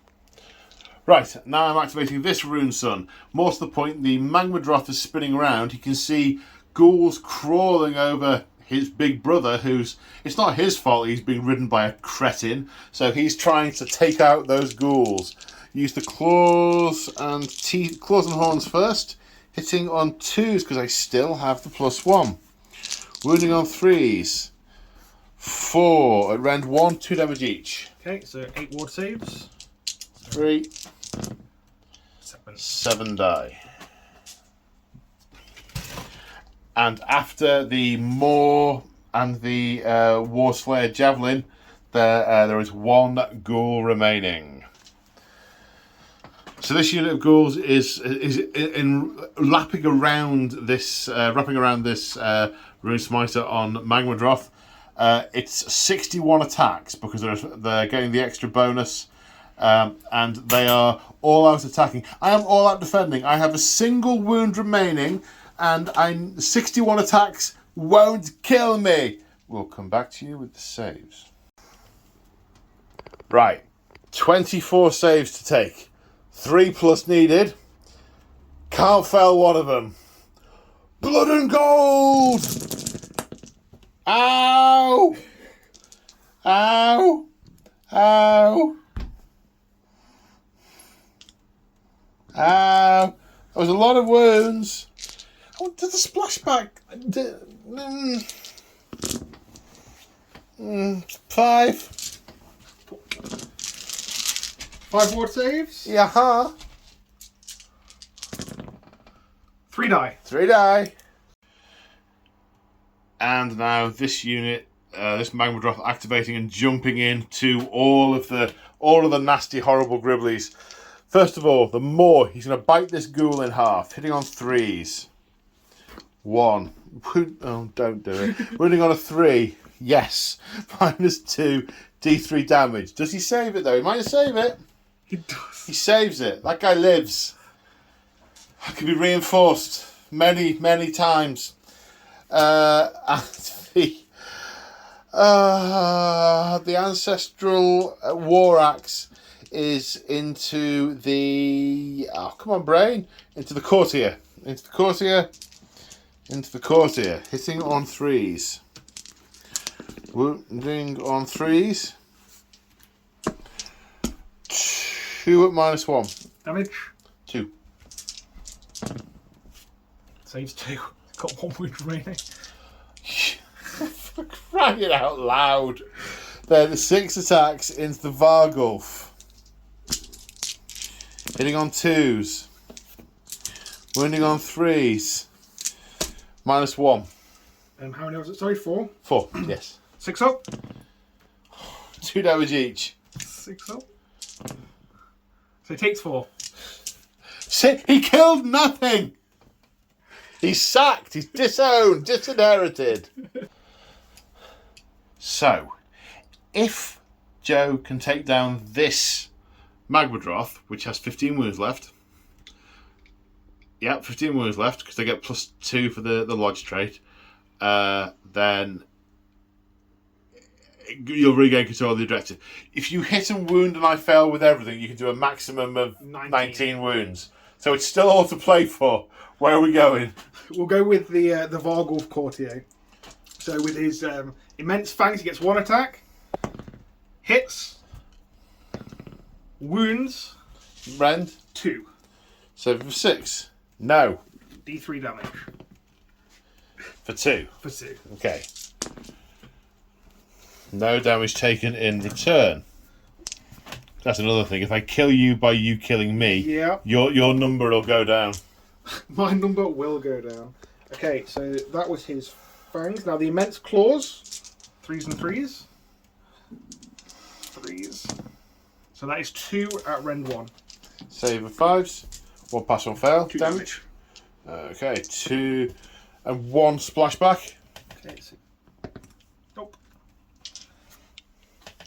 Then the Cryptgas Courtier with his club.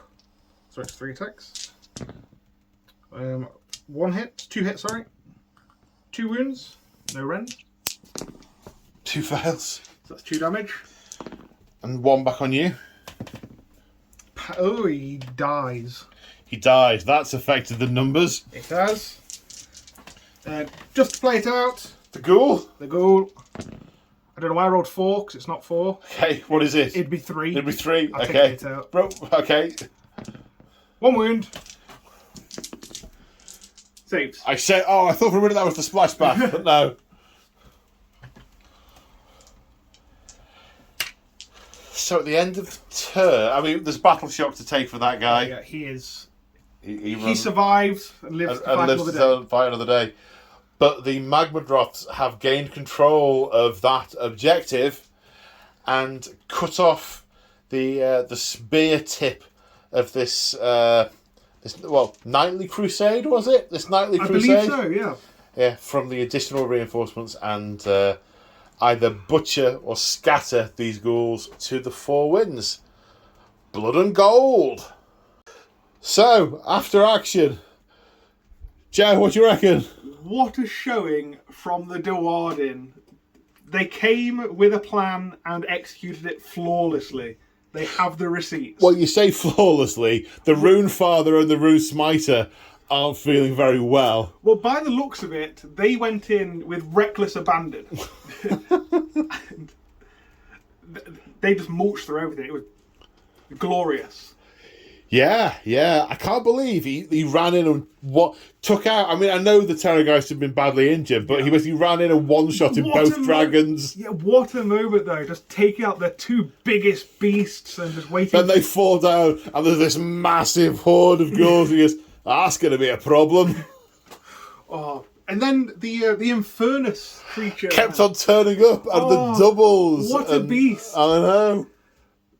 The first time, the second time less so. Less so. Yeah. Well, 'cause I was having a 6 drought. Yeah. But the pronunciation there very specific. Yes. These lads not getting involved. The poor swines. Not so much. No. But looking at the table now, I'm sure these ghouls are going to get driven into them and then caught between a rock and a hard place.